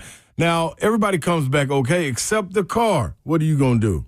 Well, that's when we get some people in there to fight. Our good friends, Bart Dorm Injury Law, that's what they do. Blair Dorm and his team have been fighting for folks in Tennessee for years, making sure insurance companies pay up. No upfront costs, no waiting around, just real people making sure you get what you deserve. So Blair Dorm and his team always got the gloves on and always ready to get down in the ring. So if you've been injured, don't wait. Call BDIL, that's Bart Dorm Injury Law, at 615-242-9000. They're here 24/7 and ready to fight for you. And let Thatcher go get your ice. Roof repair and replacement, gutter replacement. You need somebody to do that. You need somebody to guide you to protection. Well, you need North Point Roofing Systems, local here in Nashville, in Brentwood, in the Maryland Farms area. And North Point is a GAF Master Elite Roofer. Only top 1% of roofers have this added training and this label, and it is based on background checks and all of that training. 1%, top 1%. That's what North Point Roofing Systems is. And maybe you had some roof damage with these storms that have rolled through. They can help you out, and they will come out and do a free drone inspection. They will diagnose the health of your roof using AI drone technology. So they get up there, they take 75 to 100 pictures. Then they put it into this AI software technology to diagnose your roof health, and you get honest feedback on it. You don't have anybody up there that could damage your roof more. That is North Point Roofing Systems. If you want them to come out and check your roof after these storms, just go to their website, northpointroofingsystems.com.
NHL 104.5, the Zone. Britt Doherty, Don Davenport, Ron Slay with you. Tennessee and Texas playing a little baseball. Tennessee with the bases loaded after an error. Down 4-0. Slay Dog, do you have an update? I absolutely do. Tennessee up to bat. You got guys on first and second. A ball hit straight. And third. Yeah. No, before that. Bases First loaded. and second, though, you got a ball hit straight to the shortstop. Texas fields it, and then he's about to pitch it to turn the double, and nope. Bobbly, bobbly, bobbly, wobbly, wobbly, wobbly, and the bases are loaded. And Tennessee comes back up the bat. He got one out. And what does he do? Who was it? Was it Clark? Who was it? Curly? Who was it? Cannon Peoples. Cannon Peoples. And shout out that Cannon, a little blooper right there to the backside of the shortstop. Shortstop can't get to it. Center field can't get to it. What happens? 2 runs scored for the Vols. 4-2. Runners on first and second. 1 out. Come on, Texas. Take a little tee off your hat. Let's go, Vols. Leadoff hitter in the on-deck circle as well. Come on, man. To go back to the ground ball to shortstop with runners on first and second, there was 1 out. It was a guaranteed double play. It was hit right to him. He didn't have to move. Inning. It would have been out of the inning. What I noticed about that was the shortstop's glove is bigger than a middle infielder's glove should be. It almost, like, Zeph was like, yeah, it looks, I made that point. Zeph was like, yeah, it looks like a third baseman's glove. So he lost it in the transition from fielding the ground ball to tossing it underhanded to second base would have been out of the inning. There you go. There go the routine play he was looking for. And it would have been 4-0 Texas. But 4-2 Tennessee. So 2 outs now? Double play. Double play. So Tennessee will lead off with the leadoff hitter when we. Just like you said, that glove looks a little bigger. That T on their hat looks a little bigger. It shouldn't be on there either. So maybe that'll help them. Slade, can I just say your explanation of the bases loaded bloop single into center field was beautiful. It's absolutely beautiful. Thank you, Zephyr.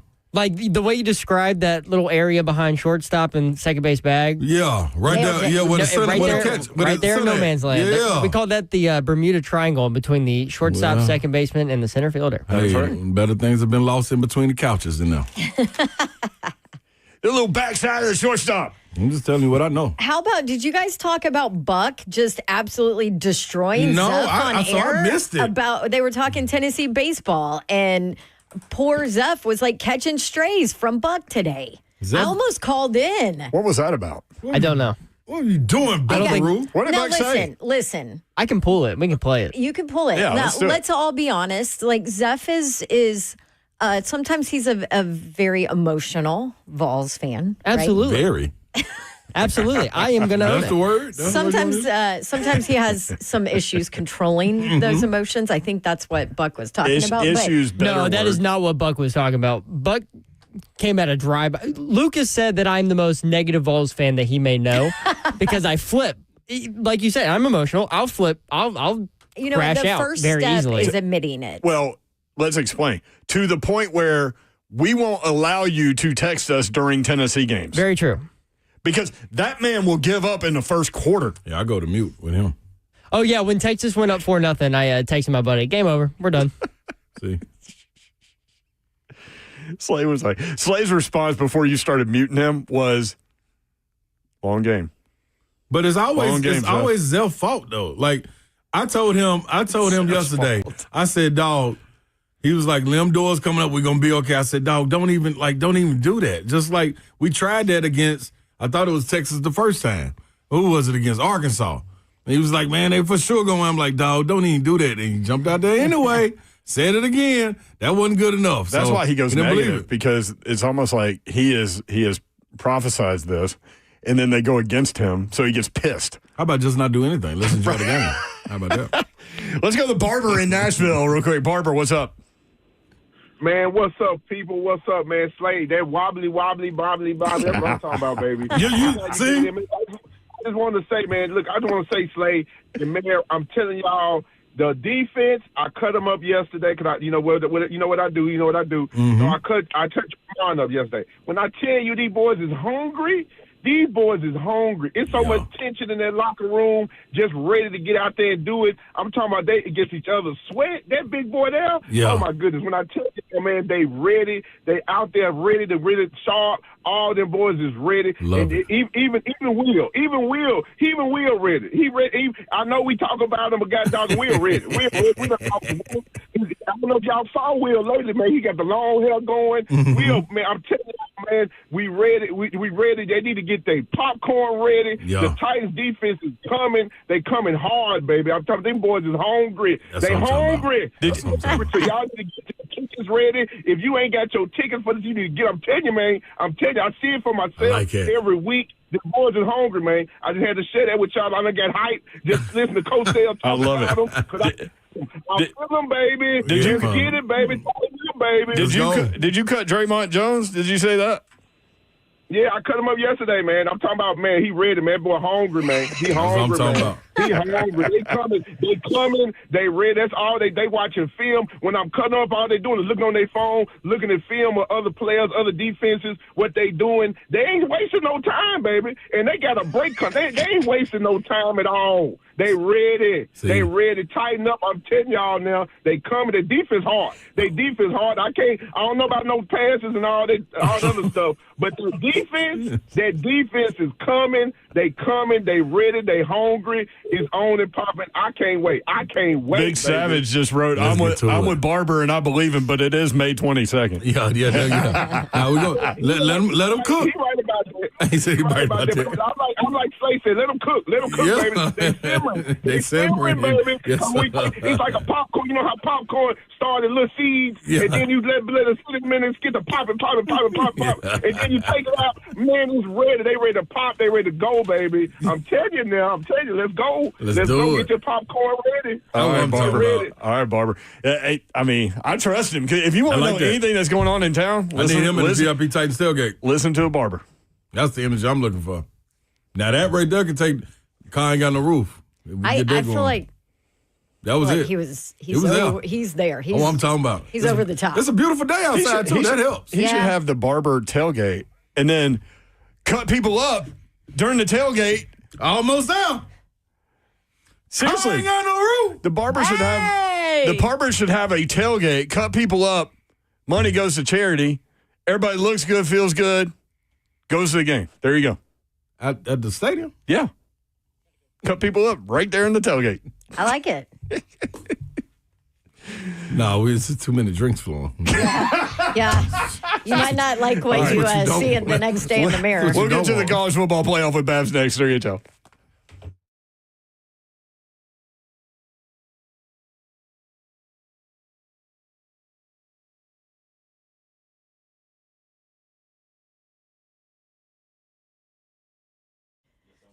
All right, it's Thursday. So what does that mean? You know, that means that it's time for our fun trivia, weekly Tennessee sports trivia question, thanks to Legacy Group at UBS Financial Services in Franklin. Boys, I don't know if you're going to get this one, but I'm getting it. It's high school related. Okay. Who holds the TSSAA girls track and field records for the 800-meter and the 1,600-meter runs? It's got to be some girl from Nolensville, right, Slay? No, some girl from Pearl-Cohn.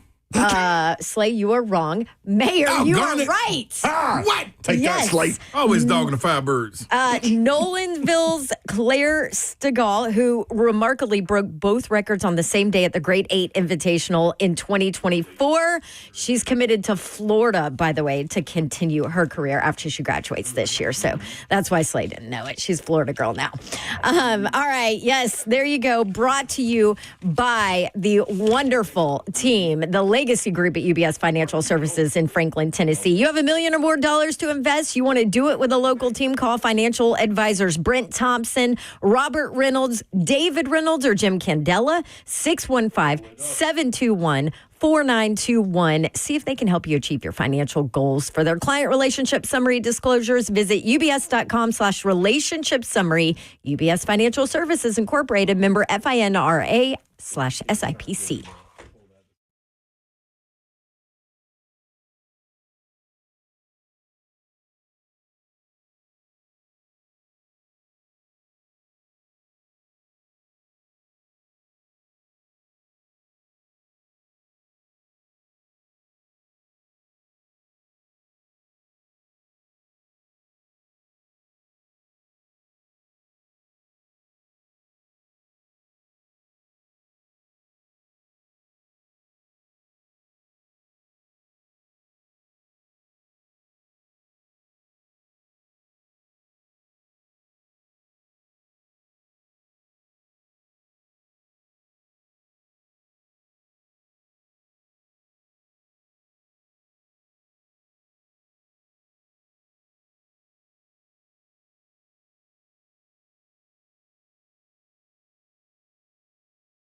Good evening. It is 5:05. I'm Joseph Bonanno live from the 104.5 The Zone studios. Tennessee and Texas underway in the SEC tournament quarterfinals.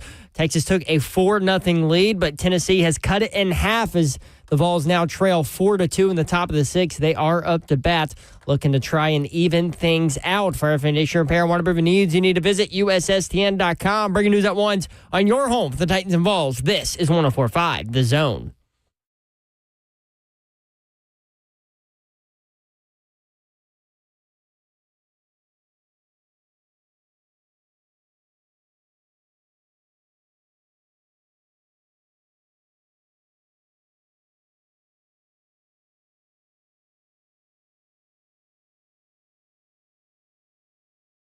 HL 104.5 The Zone. Britt Doherty with you on a beautiful day in the Music City. We are so thankful that you choose to listen to us and participate with us and all of those things. Hang out with us. Hang out with us. Yeah, there she is. She's Babsy. What up? Hello, Babsy. Let's go. Oh! Slay Dog takes us out a runner on second with one out, and then couple of strikeouts. Yeah, sit him on down. We ain't got time to play around with him. Andrew Fisher, the man of the hours, all of the hours, is up to bat right now. Just went down the right side. That right there, a little foul ball right there. That's for the kids. Why'd you say man of all the hours? Because, man, all the hours, he going to show up in every single hour. Reached base safely in every single game this season. Isn't that crazy? That is the most unbelievable college baseball stat. No, that's right not now. crazy. That's what I just gave y'all. All of the hours. Every hour they played, he's been on base. He hasn't Sorry, been. I needed you to be a little more specific. He has not gone on base today. Oh. He's 0-2, but he's got a 57-game streak. It is. It is. I'm just saying. Strike him out. Wait, no. It's only the sixth inning. He's good. He's got plenty of time. Well, we go 1-2. The count's 1-2. So while we monitor the Andrew Fisher situation. You ain't got to monitor no more. He's going down. He's striking 57 out. straight. I was just clarifying. He's striking Y'all out. are going to jinx it. No, Zeph jinxed it. Zeph was going reverse jinx. No, watch. I was just giving more information to Andrew Fisher on the base. I told you. No, you didn't tell me. Yes, you told me about I did. I was Liam giving Doyle. more information. You told me about Liam Doyle, dog. I told you he reverse jinxed him. Did I not just say that? No, that doesn't work. What just happened? You tell me what just happened. We were down 4-0 because of Liam Doyle.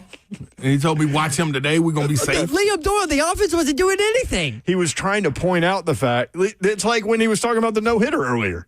He was trying to reverse jinx him. Where's the Babsy drop playoff hockey? I don't have that. There you go. It's live. Live drop. Slay's here, y'all.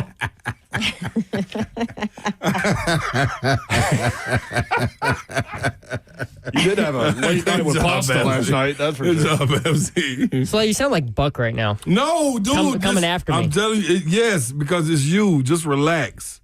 Before we get to Leading Buck into coming games. after Zeph. Hunter Ansley.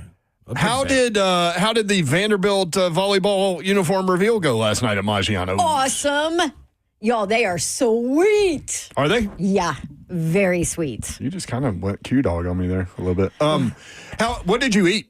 Everything that they put on the table. Good job, Babs. I like 2 different types of salads. No wonder you're yawning. Yeah, bruschetta, nothing like spaghetti. Yeah. Fresh. Chicken or eggplant, don't know. Parmesan, whatever. I ate it. I'm not doing eggplant. Oh, it was whatever it was yummy. And Eggplant parm. yeah, and tiramisu. And then I had to get up and function and talk about the new jerseys. By the way, they have 6 jerseys, y'all. Wow. 6. I know them colors. I know them colors tough. I know they so are. weak. I'm telling They're you. on point. That's what to do. That is what you do right there. So Vanderbilt volleyball match 1 coming up. Obviously, it's back for the first time. These players have been practicing for 2 years before they, get out on the court. So buy your season tickets, support it. He's got some really good athletes there. I think they're going to be good. And then I guess I can't say what they're wearing for match 1. But there is. It was a uniform reveal, and you can't reveal? It was. The reveal? But, it was a private uniform reveal. Okay. See, he's all into these unis. But there is one that they modeled after Louis Vuitton. So, the V. Oh, yeah. With That's the gold. cool. Yeah. And so. And the black? Gold and black. And then the V's, the Vandy V's are like the Louis Vuitton That's dope. V's. I was like, this is bougie. I kind of like it. Little monogrammed in, like. Yeah. Right as I turn my phone on to Instagram, it's you and all the uniforms. So there you go. Yes. I didn't put like close-ups of them because they're going to reveal them on like. Yeah, but you can zoom. I know, but you can't really see like all the details. Okay. So, you know. What's going on in the baseball game, Slay? Oh, we got runners on first and second, and the big dog coming down the Cumberland River like a barge. Dalton Bargo up to bat. The catcher runs out because he ain't feeling comfortable with Bargo right there, sitting right there, good lefty, kind of reminding you of a guy like Blake Burke with good power, take it to the yard. So he ran out there to holler at his boy, the pitcher, and let the pitcher know, listen, what we need to go with on this one is take your time. Don't leave nothing over the plate because if you hang it, that ball is going yard, people. And now, Texas, what's his name, Schlossnagle? What's the coach's short? Yeah, you got it. Schlossnagle. Schlossnagle. Yeah. It was as close as Now he feeling like the catcher. He said, no. I seen Bargo do this many times. We already stole AT. Don't let them steal this game. Let me get out here, and we're going to bring a new pitcher in. So now they changing pitchers again. Last time they changed pitchers like that, we got 2 runs. So this game may be tied up. It's 1 out, 2 on. Bargo up the hey, bat. man. Can I just say- one swing can give Tennessee the lead. Oh, so good. Can I just say, in 24 hours, your play-by-play has gotten like You like where I'm at? 110 Really times better. approved. Come on, It's, man. it's very Like good. it Come is on, man. very impressive. Did you go home and practice Nah, last man, night? I listen, when the lights get brighter, I show up a little bit more. You I know can what I'm saying? Yeah, like if it's just like an intramural game, I probably ain't gonna be worth a damn. Mm-hmm. But you put me on the big stage, when the lights get bright, you playing like number 1. Showtime, baby. Showtime. It is for sure. It was Showtime on the Buck Rising Show today. I have not heard this. He went after Zeph. I got to hear this. It almost made Babs call the Buck Rising Show. I almost went after him. All right, here it What is. happened? It's not this sense of dread of like, oh, we're going to be terrible, unless you're Joseph, who's the most negative Vol fan I've ever met in my life. Oh, yeah, but that's just because of the way he looks. Right? Like he just looks like a sniveling coward a little bit. Oh, damn. That was so Sniveling coward was That's just nicer than what I usually say about it. That was a Unnecessarily. crazy stray. Yeah, but look at him. Does he not look like he would lack spine in almost every situation that he was possibly presented in? so unnecessarily except mean for to the Joseph right killing now. of a lizard in a copy machine, which is probably something behavior to pay attention to, given that that's a hallmark of a serial killer. I better watch out. He might be your boss one day. Highly unlikely. I can't wait till Zeff's Buck's boss one day. Oh, I'm gonna love that. Wow. Hey, Yeah. How about that? you did kill a lizard though. Yeah, what In the doesn't copy machine. Yeah. what Buck Yeah. doesn't know, you did kill a lizard. What Buck doesn't killed understand is that What? Zeph is working on a cue to overthrow Robert. So this could happen. Yeah, no doubt. You know, I had your back, Zeph. I was like, did. this is bunk. No, you didn't. And You then- didn't call in. Well, I know because I ran out of time. But I did, and I didn't text him either, but that was coming. He has his phone like silenced during the Yeah. show, and so then he doesn't respond to me, and then it just pisses me off. And so actually, I did text him. He didn't respond. I got to yeah. get back at He'll him. respond like a week later. He'll Yeah. either Terrible at respond like responding. right in the moment or like a week later, like your It's- mom. it's terrible. Yeah, that's what Buff does. Yeah. Anyway, I thought about it. Zeph, I think he's still bitter from the segment where we talked about your wedding, and you were like, "No, I'm not inviting." Oh, Buck. that makes so yeah. much Why would I sense. invite Oh, Buck? wow. That is Wow. what it is. Yes, That makes so much sense. I forgot So- about that. Oh, Babsy nailed that. Yeah. Oh, You sure man. did. I didn't I even think think he was still bitter because he caught some strays. You know from what? That. Good I didn't job, even Babsy. think about that. And, it's That's funny. exactly where that came Calling from. me, spineless and a coward when, if he's mad about that, why not just tell me? Instead of insulting me. Because he's a spineless coward. Clearly sounds like it. Buck. Wow, that's on Sit on point. that one. You're like Keith Morrison in Dateline. That's right. Hey man. That's right. Do it. So Do it. are we switching our beef Do it, from Mayor. are we switching our beef from the morning show to the Buck Rising show now? Now, we've always had beef with Buck. Yeah. Yeah, I but mean, that now should it's be a like segment, now it's like beef with all Buck. now it's all on the Buck Rising. No, I'm but still waiting. Pan Can we make that a segment? And Smiley tried to stay up. No, you're right. No. We'll leave them alone. I'm still waiting for Babs to do Buck's show, like been the waiting on entire that. show, like been co-host Oh, Buck the show. Buck would never. Sales Like I team, said, get on this He sales would team. never let me do like it. I said, he would never because much like he because I called would me, destroy him. much like he called me, spineless. Once there was a wedding Everyone was invited except for Buck. It's so good. The next thing you know, you have to analyze the DNA. Oh, that pesky DNA. Yes. Thank you, Keith. Big news, college football. Changing. 2025 college football playoff will change to straight-up seeding. Top 4 seeds will get first-round byes regardless as to if they won a conference title or not. Conference champs will still get automatic bids, but will be seeded based on rankings. This will be the final year of the 12-team playoff. That's the other big news here. It will expand to 14 or 16 teams next year. Babsy, what do you think? I liked that you were rewarded for winning your conference. Hey, y'all. Baseball update. Them bases is loaded. And there's only one out. Ladies and gentlemen, 2-1 pitch. Check this out right here. Cock leg, throw ball. Ball! 3-1 right now. Oh, 3-1. That's fastball. I heard my mic make a little noise. Uh-oh. Dean Curley is at the plate. You could never make an entire baseball game. Could you imagine this kind of play-by-play for an entire, 3 hours? I can't watch it, so I love these Slay updates. 3-1. 3-1 is fastball. Here you go, dead red, baby. Cock. In the dirt. You know what they call that? And bring them on in. Boom. 4-3. Vols down by 1, and the bases, them there, still loaded, Babsy. Them there bases. As soon as Slay started doing play-by-play, that's when Tennessee started actually producing. Look at Vitello. Vitello just as stoic as he wants to be. Just as stoic as he wants to be. Who we got coming up right here? Now, this young man right here. I think it's the smart player that Zeph was talking about yesterday. Reese Chapman. Bases loaded, one Number out. 13. Oh, he's so smart. Babs. While this is going on over here, let's continue our conversation. Sorry, y'all. Yeah, so last year, this is how. It makes sense. I It makes apologize, sense. Babsy. I get it. I mean, I talked about it I'm last year glad they going did into it. the playoffs, just rank the seedings and do it that way. This is how it would have been last year, okay? 1 seed Oregon would get the 8-9 winner, so Indiana, the 8 seed, would host Boise State in a college football playoff game. Be a great game. Yep, winner goes to Oregon. 2 seed Georgia gets the 7-10 winner. 7 seed Tennessee hosting SMU. Tennessee would have loved that. Yep. And hosting. And hosting. Is that the right word? Loved? Adored. Slay, do you think Thanks it would for have going bigger. Slay, do you think it would have got Play-by-play, crazy? Slay. You think it would have got crazy in Knoxville hosting a college football playoff game? Absolutely. Absolutely. It would have looked like these little T's on Texas's hat. I'm glad Slay has jumped on to the Texas T hate with me because I was all over it yesterday. Well, if Tennessee manages to win this game, it's going to be a tea party, isn't it? Oh, boy. What just happened, Slay? Pitcher, cock legs, throws ball inside. Where the batter had to pick his little leg up, so he cock leg. Almost tapped him.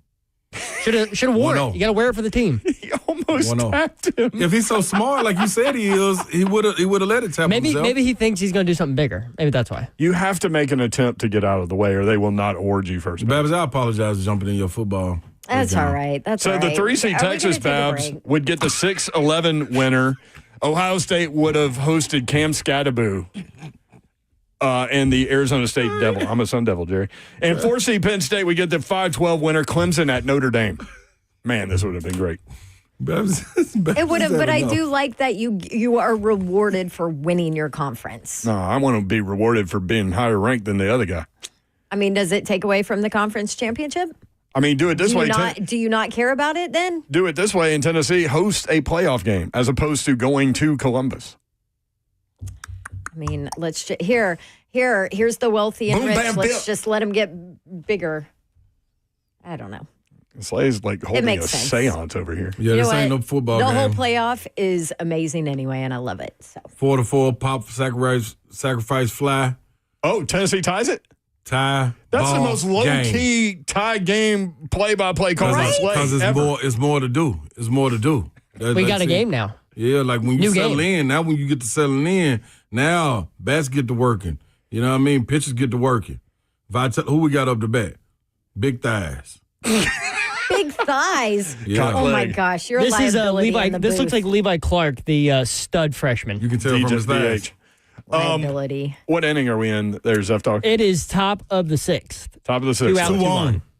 2 on, 2 out. More next with Big Savagery. Ramon Foster, 3 Lecoq.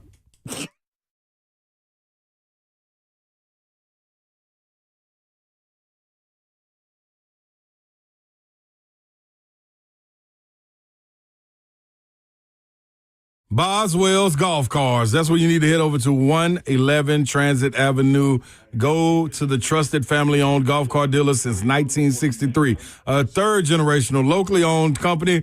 Now, Tony and the fam, they run it like it's family, and you are family. Once you walk in and you see exactly what's right there, on the showroom floor, from Yamaha's, E-Z-GO, Cushman, Evolution, and Icon. They have new and pre-owned inventory so you can find what you need in a price point that works for your budget. Now, they also refurbish golf cars, so if you have one of your own, bring it on in. Probably just need a little facelift. They are who I trust to get it looking and running the way you want it to. Now, the 104.5 The Zone Golf Tournament, you know what they have on there? 4 golf cars. You know how you can get them? 4 holes in one. You just hit one on each hole, and guess what? Boom, you get a golf cart. That's how you do that, man. Boswell's Golf Cars always delivering, and yes, they will have a Slay Your Ride golf car. You just got to be there to see it. You don't believe me? Well, hurry on out. Boswell's Golf Cars, go get you a golf cart.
3HL. 4-4 Tennessee and Texas. Big 4-4. I'll tell you this. Arvidsson is dealing, man. He's going to work right now. For Tennessee. That out pitch that's in the dirt, he's got 3 strike 3 swings. What just happened, Zeph? Oh, he threw a really good strike. Okay. Nice curveball that laid right up in there. Big Savagery, Ramon Foster joins us now. Savage, how much attention do you pay to college baseball this time of year? Man, y'all know I'm locked all the way in on this. All times of the year, man. Baseball has become one of my more favorite things to just put on TV and watch. My kids are heavily invested. Yep.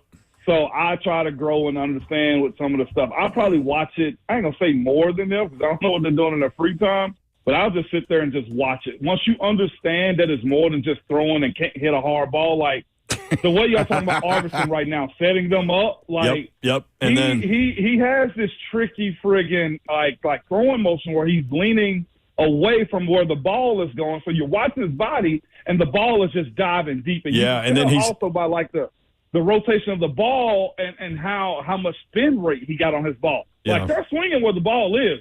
But the spin rate on his ball is just diving it off the plate, man. What a beautiful thing. Well, his motion is the same. His God. motion is the same with the fastball and that curveball. And that curveball is deadly with 2 strikes, at least currently. So things happen fast in baseball, but at the moment, Arvidsson dealing for Tennessee is 4-4. Tennessee and Texas in the bottom of the 6th inning. Big Savage, we had Greg Cosell on earlier today, as we do every Thursday. We have you guys both on Thursdays, and we decided to ask him, again, collectively, just run down the new free agent guys and to kind of evaluate what their tape showed last year. And we started with left tackle Dan Moore, and what was interesting about that was I said, I kind of went into the question with, Titans fans are a little bit concerned at all the sacks that he gave up last year. I think it was 12, which led the NFL. And Cosell was shocked that he's not a stat guy, but he was like, especially with sacks, he goes, because there's a lot that goes into that. And, you really have to understand the scheme before you start rewarding sacks to people and who they went against on the offensive line. But he said, Savage, that his tape was really good and that he talked with someone with the Steelers that thought he had his best season last year, thought it was a really good acquisition for the Titans. Can I talk and evaluate him without me being a former Steeler? Yes, sir. Because that's always going to be the thing. Because if I speak on him or Bud or Ola or any other Steeler, heck, at this point, Van Jefferson, then it'll be like I'm covering for him. I'm speaking on the analytical side and analysis side of Dan Moore. But I think Cosell is right on that. I think there's more context to sacks than people like to paint. Nobody talks about the fact that Dan Moore played 1,111 plays last year. So we're talking about 12 sacks given up. And I sent Savage my breakdown of each one of his sacks, too. So here's the thing, too. He got the double-digit sacks as far as PFF is concerned. Now, that's the other side of it, too. How much of this do we believe what PFF knows as it pertains to how their analysis of his play was? Do they know the scheme? Do they know the why? Is it a forgivable sack or is it an unforgivable sack? Is that part of it, too? Because on my reevaluation of him, I had him down to 8, maybe 8.5 sacks. Does that make you feel better as a Titans fan by saying, it's not 12 sacks, it's 8? Probably not. And then the stuff, too, that he gave up, it's all fixable. It's all correctable. It's all things you see on film and say, you know what? You can be better right here, and that's an easy fix. He didn't throw anybody under the bus, but if you heard him talk, he said some stuff in his introduction presser that alluded to the fact that, hey, maybe he didn't get that teaching, maybe he didn't study the way he needed to, or the way he should have seen things, and these are all fixable. He was speaking about in his press conference the fact that Coach Bill Callahan was telling him about the secondary, safeties, linebacker alignment, and stuff like that. And if you watch his tape on a couple of the sacks that he gave up, you would see a staggered linebacker wide and the defensive end. So if you're smart and you read and diagnose and also taught these things, you would know that linebacker off ball has outside contain. So that defensive end has a two-way go, and they chose to go inside on 2 plays on Dan separately, not in the same game, but separately. They went inside on him, and the quickest way to get a sack is to get beat inside. So it was that part of it for me that I said, okay, well, Coach Bill Callahan thinks this is very fixable. And I think that, too. It was 1 or 2 times that Trey Henderson got him. And two of like the Myles Garrett sacks, you had Russell Wilson run into him. Russell had escaped, right, out of the pocket, ran into him, and Myles Garrett just put his hand out there, and Russell lost a sack fumble. So it's that part of it too, to where like when you know the nuances of how to play the position, like you want to be accountable. And Dan, I felt like took accountability for those sacks, but I'd probably walk his number down to 8. And if you tell me under better teaching, better knowledge, because I will say this too, I think Coach Montek added to all of our careers 2 or 3 good more years, just on the basis of like mentally learning the game. We watch so much tape, and he's drilled us. He'd ask us questions. He made us smart football players. That's why I loved watching tape, because it's so many different things that are cues as it pertains to the way a defensive lineman lines up, where a linebacker is. And also, here's the other side, too. It's hard praising guys when you see that type of stuff, but what if I was to tell you, I know this to be true, Kansas City was very high on him and offered him. And also the one that everybody loved, Mike Vrabel in the New England Patriots, loved him too. And I asked Dan, can I say this? He was like, yeah, go ahead and say that. Like, the Patriots wanted him really, really bad. Mm-hmm. So does it make it better, or do you trust the process that he is only 26 years old and he should get a whole lot better? I felt like my better years were from 26 to about 31, 32. Big Savage, Ramon Fonser with us. We talked about Kevin Zeitler also at right guard, and I didn't think about this, Savage, but I wanted to ask you about this, like how impactful this could be. 14-year vet next to J.C. Latham. Does that have an impact in terms of Latham finding more things in his game? Does it help him? Yes, it does. It more than anything, it gives him stability. It gives him the ability to communicate, learn how to do that, learn the plays and the angles of how you block and how you prepare. I heard Cosell mention that earlier. Like, they brought in some pros. They brought in guys that have been career starters, captains, and just steady eddies on all of their teams. And I think when you're dealing with not just him, but Peter Skoronski also, this is probably going to be one of the more stable left tackles that he's played next to with this amount of starts. So those things matter. And I heard Cosell, and I hate saying it too, because it gets overplayed sometimes because you have a bad culture. But I feel like these signings were mature culture-setting guys. And Kevin Zeitler being readily available, which he mostly has been, and just being a consummate pro, that goes a long way, man. You're really trying to establish yourself. I think my second year in the league, they brought in Flozell Adams. You know, it's one of those guys that knew how to play and the understanding the mindset, and he helped me out tremendously in that way. So it is playing on the offensive line isn't a stat thing. Like, we saw Brian Thomas Jr., right, last year, Malik Neighbors, and what they meant to their team with what you saw them, because their stats to justify that. Nobody can really tell an offensive lineman how to play unless they've actually been in it, taught it, or just been absorbed in the understanding of the game. And I hate to be that cocky about that, but I feel like recently, just lately, probably since about like 2012, nobody paid attention to it until they realized these quarterbacks need protection. The running game took a back seat because these quarterbacks were more talented, and the teams that had good offensive lines create chaos, and it opens up the run game later. And now there's a huge emphasis on it, but I still don't think they got the right amount of people, or the right people in general, that knows how to evaluate and break this type of stuff down. Savage, with the Troy Vincent and those guys, I think, if I'm saying this right, you correct me. So now it's a award for the linemen. Finally getting some acknowledgement. Is that them throwing you guys a bone? When I say you guys, of course, because you're a veteran offensive lineman, but throwing you guys a bone, or is this something that you think, you know, guys in the locker room and players around the league are like, all right, finally getting some just due up front? Man, I'll believe that when they finally start looking at the guys that actually make their line better. Because here's the thing, too, like the awards that they give out, like Will and I were discussing earlier, like the Rookie of the Year. Like Kyler Murray got it with a 5-10-1 record. You know what I'm saying? Like, it's guys that they give it to because there's justification of those guys' draft picks, or the league want to play them. And you know what? That's cool. That's fine.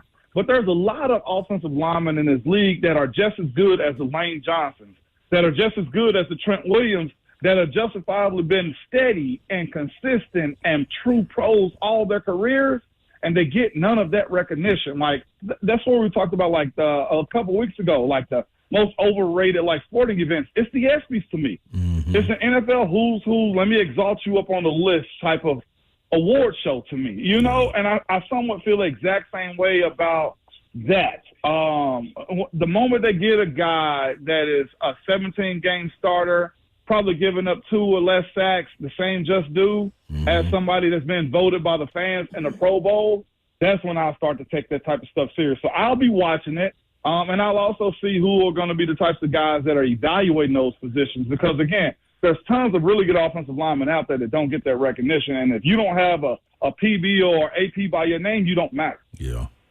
Okay.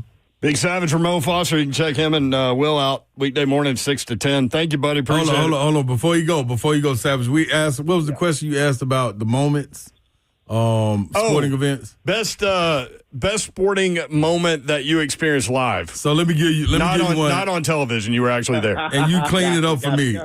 So when I finally hung it up, I never retired. I just hung it up and didn't get called back. Yeah, I ain't get another country. You never know. To my liking. So I said, you know what? What I'm finna do is this time is I'm going to Savage games. And I was at every home game. I probably missed like 2 or 3. But other than that, I was at the home games. And this one particular game, right before the end of the season, they were playing the Baltimore Ravens. And that Savage and them, they came out a little quirky. You know what I mean? They wasn't hitting on all cylinders coming out, man. But boy, when I say they caught fire down the stretch, they caught fire. And it ended up being them and the Baltimore Ravens playing in Pittsburgh to end up winning the AFC North championship, dog. And when that happened, walk me through that, because it was an amazing stretch. I don't even think Ben started out that game good, but the way y'all ended. No. Yeah, man, that game. It was on Christmas Day. It was us versus them. We had on the black suits. Like, honestly, Savage, you felt that pressure. You knew Baltimore was going to apply pressure, and that was one of those games, man, where Coach Tomlin walked us in there and he said, "Fellas, turn the lights off." And he played what he likes to call his big play music, big game music, and that's Phil Collins in the air, okay? It's that one. Yes. And he sets the tone, and he said, "Listen, fellas," in his real short speech, he can get long-winded like I can at times, and I'm going to cut things. I know we're up against the break. But he would tell us, like, in a very matter-of-fact mode, when the lights get dim in the team meeting room at the hotel, we're at the William Penn Omni, downtown Pittsburgh, and he says, "Andy, cut the lights." And he have his little radio right there, and he say, "Man, y'all know what tomorrow is. Y'all know how we got to handle these moments. If you are an A player, or you think you're an A player, you need to play like that tomorrow. You need to have your mind set that whatever it takes to win this game, however you need to play, whatever you need to do tonight or tomorrow morning before that game, do it." He said, "And if you don't, it's fine." He was like, "That's cool, but for the ones that are like me and want this game, cut your eyelids off. Don't blink." And he just hit play. He just hit play. And then Phil Collins would turn on. And it's the running through Savage. Yeah. And here's the beautiful thing about, like, sports, and because I can't just say football. Right. But, like, because watching what Indiana did, the beautiful thing about sports is never over till it's over. Mm-hmm. Momentum swing, the back and forth, the battles, the turnovers, the good plays, the bad plays, man. And that's why I'm conditioned the way I am, too, because I was around a bunch of guys that understood what it took. It ain't just the lip service. It ain't just none of that. It's what you're going to actually show and do to me. That's why I was laughing a little bit at the barber. Like, I know he was 100% sincere, and I know those guys mean that, man. But until you get punched in the mouth during the season, or you down by 10 points with 8 minutes left and you finna go win this football game or basketball game, like, oh, golly. Yeah, man. That was special. That's a great story. Dude, I'm sitting in the suite, dog, and when they won it, Antonio Brown, 9 seconds left, touchdown. Yeah. They win it. Yeah, I pushed them in, too. Yeah, you did. Pushed them in. Dog, we so geeked. They went on, and, we try to wait till, the family get down so you can get down on the elevator and get through. Dog, before before we could even get down, Savage sent a picture of him sitting in the locker with the AFC North Championship hat That's on. awesome. That was the first time I felt like, damn, I was in the game too. I almost cried that game. I got chills on that one. That was a moment right there. But yeah, man, I love it. I want you to shut up with Savage. That was cool. Great story, Savage. Appreciate you, brother. Cut your eyelids off, man. Cut your eyelids off, baby. Don't blink. We'll do it. Love you, brother. Tears, not hostages. Tears, not hostages. And awesome. I understand there have to be some of y'all that have not heard that song. I can feel it in the air tonight. No way. Make sure you listen to it. Yeah, you had that. Zeph's going to play it on the way back. Yeah, hey, dog. It doesn't do it justice if you can't listen to the 2.5 minutes that leads up to the drum drop, but it's incredible. All right, more 3HL when we come back. Larissa, hang tight. She wants to talk about the Titans. 4-4, bottom of the 7th, 1 out. There's your update. Texas up to bat. All right, next 3HL 104.5 this up.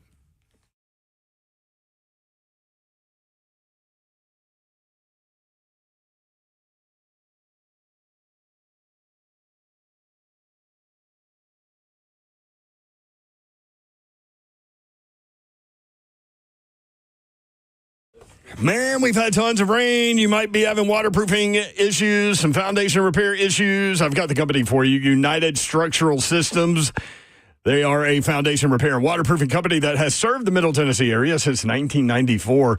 If you've been dealing with all of this rain and have some waterproofing symptoms, maybe you've experienced standing water in your crawl space, musty odors, cracks in your basement flooring, hardwood floors cupping. Your house may be trying to tell you something. Putting off a moisture issue in your home is bad for your health and could lead to more expensive repairs down the road. United Structural Systems, this is the company when it comes to large home repairs. A lot of times homeowners pretend you don't want to see the warning signs. You're afraid of what you're going to hear. This is especially true with waterproofing and foundation repair issues. It could be something big that needs to be fixed. It could be a small problem now that will become bigger, or it could be nothing. Bottom line, you don't know what you don't know, and you certainly don't want to be sold something that you don't need. United Structural Systems is the company for you. More than 30,000 satisfied residential customers. Homeowners trust USS, keeping homes dry and stable. We guarantee our best. Call USS, 615-488-7855. USS, serving Middle Tennessee, Southern Kentucky, and Western Kentucky. Online at USSTN.com. Now, you all know how life can change in an instant. You're sitting there on the couch. You're deciding, you know what, while it's halftime of this game, I'm going to run down to the store, grab some ice, or better yet, let's let Thatcher do it. Thatcher, take these keys, man. Go get us some ice, man. Bring it back for the grown folks. That's what happens. And now a little bang up, a little fender bender. It can alter so many things when it comes to life, your job, your bills, peace of mind. Now, everybody comes back okay except the car. What are you going to do? Well, that's when we get some people in there to fight. Our good friends, Bart Dorm Injury Law, that's what they do. Blair Dorm and his team have been fighting for folks in Tennessee for years, making sure insurance companies pay up. No upfront costs, no waiting around, just real people making sure you get what you deserve. So Blair Dorman and his team always got the gloves on and always ready to get down in the ring. So if you've been injured, don't wait. Call BDIL, that's Bart Dorman Injury Law, at 615-242-9000. They're here 24/7 and ready to fight for you. And let Thatcher go get your ice.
3HL 104.5 The Zone. A little Led Zeppelin for you on a Thursday. Friday edition of 3HL is coming up. Tomorrow, guess what's going to happen on the big show tomorrow? What? Big Albert Hainsworth in studio from 4 until 5 o'clock tomorrow. Okay, Big Al. You going to put him in the boom boom room? Big Al has to go in the room. He was there when it was never created. been, has No, he? he was there when it was created, though. So he's comfortable in the boom boom room. What do you mean when it was created? He Tell was me in school. more. He was in school at the same time. Oh. Mm-hmm. That, okay. I gotcha. Yep. Big Al. Boy. Mm-hmm. Him and John Henderson on the same defensive line playing college football. That was something. And Rashad Moore. All them guys went pro. Yep. Darwin Walker for a year. Darwin Walker with the 550 bench press. I would like to dive Crazy. tomorrow. I would like They made him stop. Remember that? Like, bro, you're going to hurt yourself. Mm-hmm. Anyway, what? Tomorrow, I would like to dive a little bit more into what he said when he joined us at the SEC tournament about what he would, Say to Big what he Jeff would say to Big Jeff and Big Tavondre Sweat, because I think that's really interesting. Because you don't really see a lot of alumni like willing to like come out. Usually, the guy has to ask first. Well, I mean, that's what Well, that's and what he sometimes meant. the guys don't listen. Right? No, that's what he meant. I mean, Al's not going to disrespect them and say call them up Oh, and yeah, be like yeah. blah blah blah. But if they reach out to him, Yeah. he said he has a couple of things that he thinks could help them with their game. Yeah, Al's a great dude, and look forward to that tomorrow. What we got going in Tennessee, Texas? One on, just a little blue blound to right field, right there around the line. Didn't go up, didn't go foul, stayed in. So was about to round the second, but good little defense out there by the right fielder for Texas. Get on over there on this little horse, and they're gonna hold up his second. So one on, nobody out for Tennessee. We got a little runner. Look, oh, wait a minute, Schlassenagos had enough of him. Bring him out. Going to the bullpen, Texas. We send them to the bullpen now, baby. A little tappy. Got to get them on out of there. Schlossnagel. That's his name. Mm-hmm. Schlossnagel. Yep. So another one. Yep. Another one in the bullpen. Come on out, little Longhorn. Zephyr. What's up? Oh, no outs. One on. 4-4. Top of the Balls eight. at the plate. Top of the 8. Mm-hmm.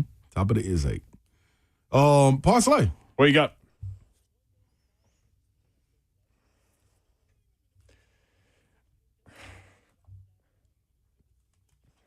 I get Ride or die bet. That's right. I get anxiety on these.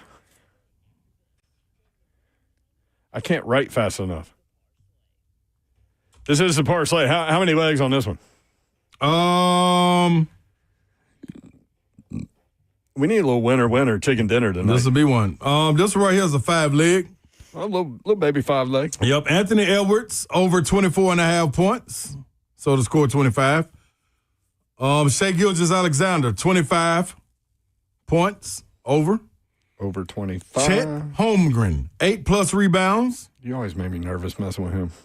Chet Holmgren, over 13.5. Like, again. See, that's the jinx. That shouldn't be a jinx. That should be celebrating Chet Holmgren. It is now. Just over and the MVP. MVP's in that commercial, too. Over 8+ rebounds? Over 8 rebounds. What was the next one? Over 13.5 points. With Chet? Yep. Alex Caruso, 2 made threes, so over 1.5 threes. I always mess with him with the 1.5 threes, but yeah, 2+ threes. Mm-hmm. You can leave Alex Caruso off if you want, but I'll put him on mine. Then I got another great one too. Another one. Yeah. How many legs is that one? This one is 7. Oh my Lord. Okay. Just a baby 7. Well, check it out though. The last one you hit was a 7-leg parlay. That's what I'm trying to tell you. Last week. Anthony Edwards over 24.5 points. Shea Gilgeous-Alexander over 31.5, so we need 32. Ooh. Anthony Edwards, 1 steal. Jalen Williams. Edwards, 1 steal. Yeah. Over 1 steal? All you got to do is 1 steal. Over 0.5 steal? No. If he gets 1 steal, he equals it. What you trying to do? So what if he gets like 3 steals? It don't matter. All he got to do is get 1. What if he gets a half a steal? Chet Holmgren over 24.5 points, rebounds, and assists combined. So 12 points, 11 rebounds. 24 4 assists. 24 and a half over. Points, rebounds, and assists combined. Yep. Anthony Edwards over 6.5 rebounds. Julius Randle over 6.5 rebounds. That's plus 25, 43. I missed one. There's a whole lot. Don't worry, Mayor. I missed Why don't worry, Babsy? It's okay if you missed one. I missed one, Slay. I got Edwards over 24.5 points. SGA over 31.5 points. Edwards, 1 steal. Holmgren, 24. Jalen Williams, 1 steal. That's what it is. Williams. 1 steal. No. I haven't experienced the 1 steal parlay element yet. You haven't experienced a lot of parlays, Yor. I experienced one. They went from $50 to $11.53.04. It's funny how you remember that. Still playing with house money. Zeph, what you got over there? Oh, with what? Tennessee baseball? He's excited that Ronald Ronald Acuna Jr. is coming back tomorrow. Yeah. Slay, what's the baseball update? It is no outs, 1 on. Sorry. 1-2 is the pitch, and Texas pitcher. What happened? Oh, jeez. No, the little umpire jumped out and just pointed at somebody to start writing his little notepad. The little umpire. Yeah, what are you writing in his little notepad?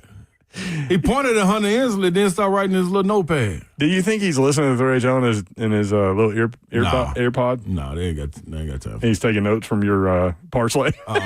12 seconds on the clock. All right. Big Al coming up tomorrow in studio. In the dirt until 5 o'clock. Where's our base runners? One guy's on first, apparently. Yeah, he is. Who's on first? Oh, boy. That's what it feels like. That's what this segment feels like. In the air tonight. Make sure you listen all the way through. Better get you some. We'll be back at it tomorrow. Thank you for listening. We appreciate you guys allowing us to participate. If you want to take Timberwolves too, it's plus a 7.5. Adding to it. No, this is just for the people. We'll sell them. What's the first? Okay, so gonna win though. You can't stop. Oh no, this is in my head. Oh, this ain't even got nothing to do with. Thank you for allowing us to. This is just free. Participate with you guys. Free money. We're about to run out of exit music. I don't even know what I say anymore. Finish it. I don't remember how. We ran out of exit music. Oh man! Is the after party or the baseball game? Good night, God bless. See ya. Wouldn't want to be you unless you was Zeph, knowing that we were doing the after party or the baseball game. Which is it? Disaster.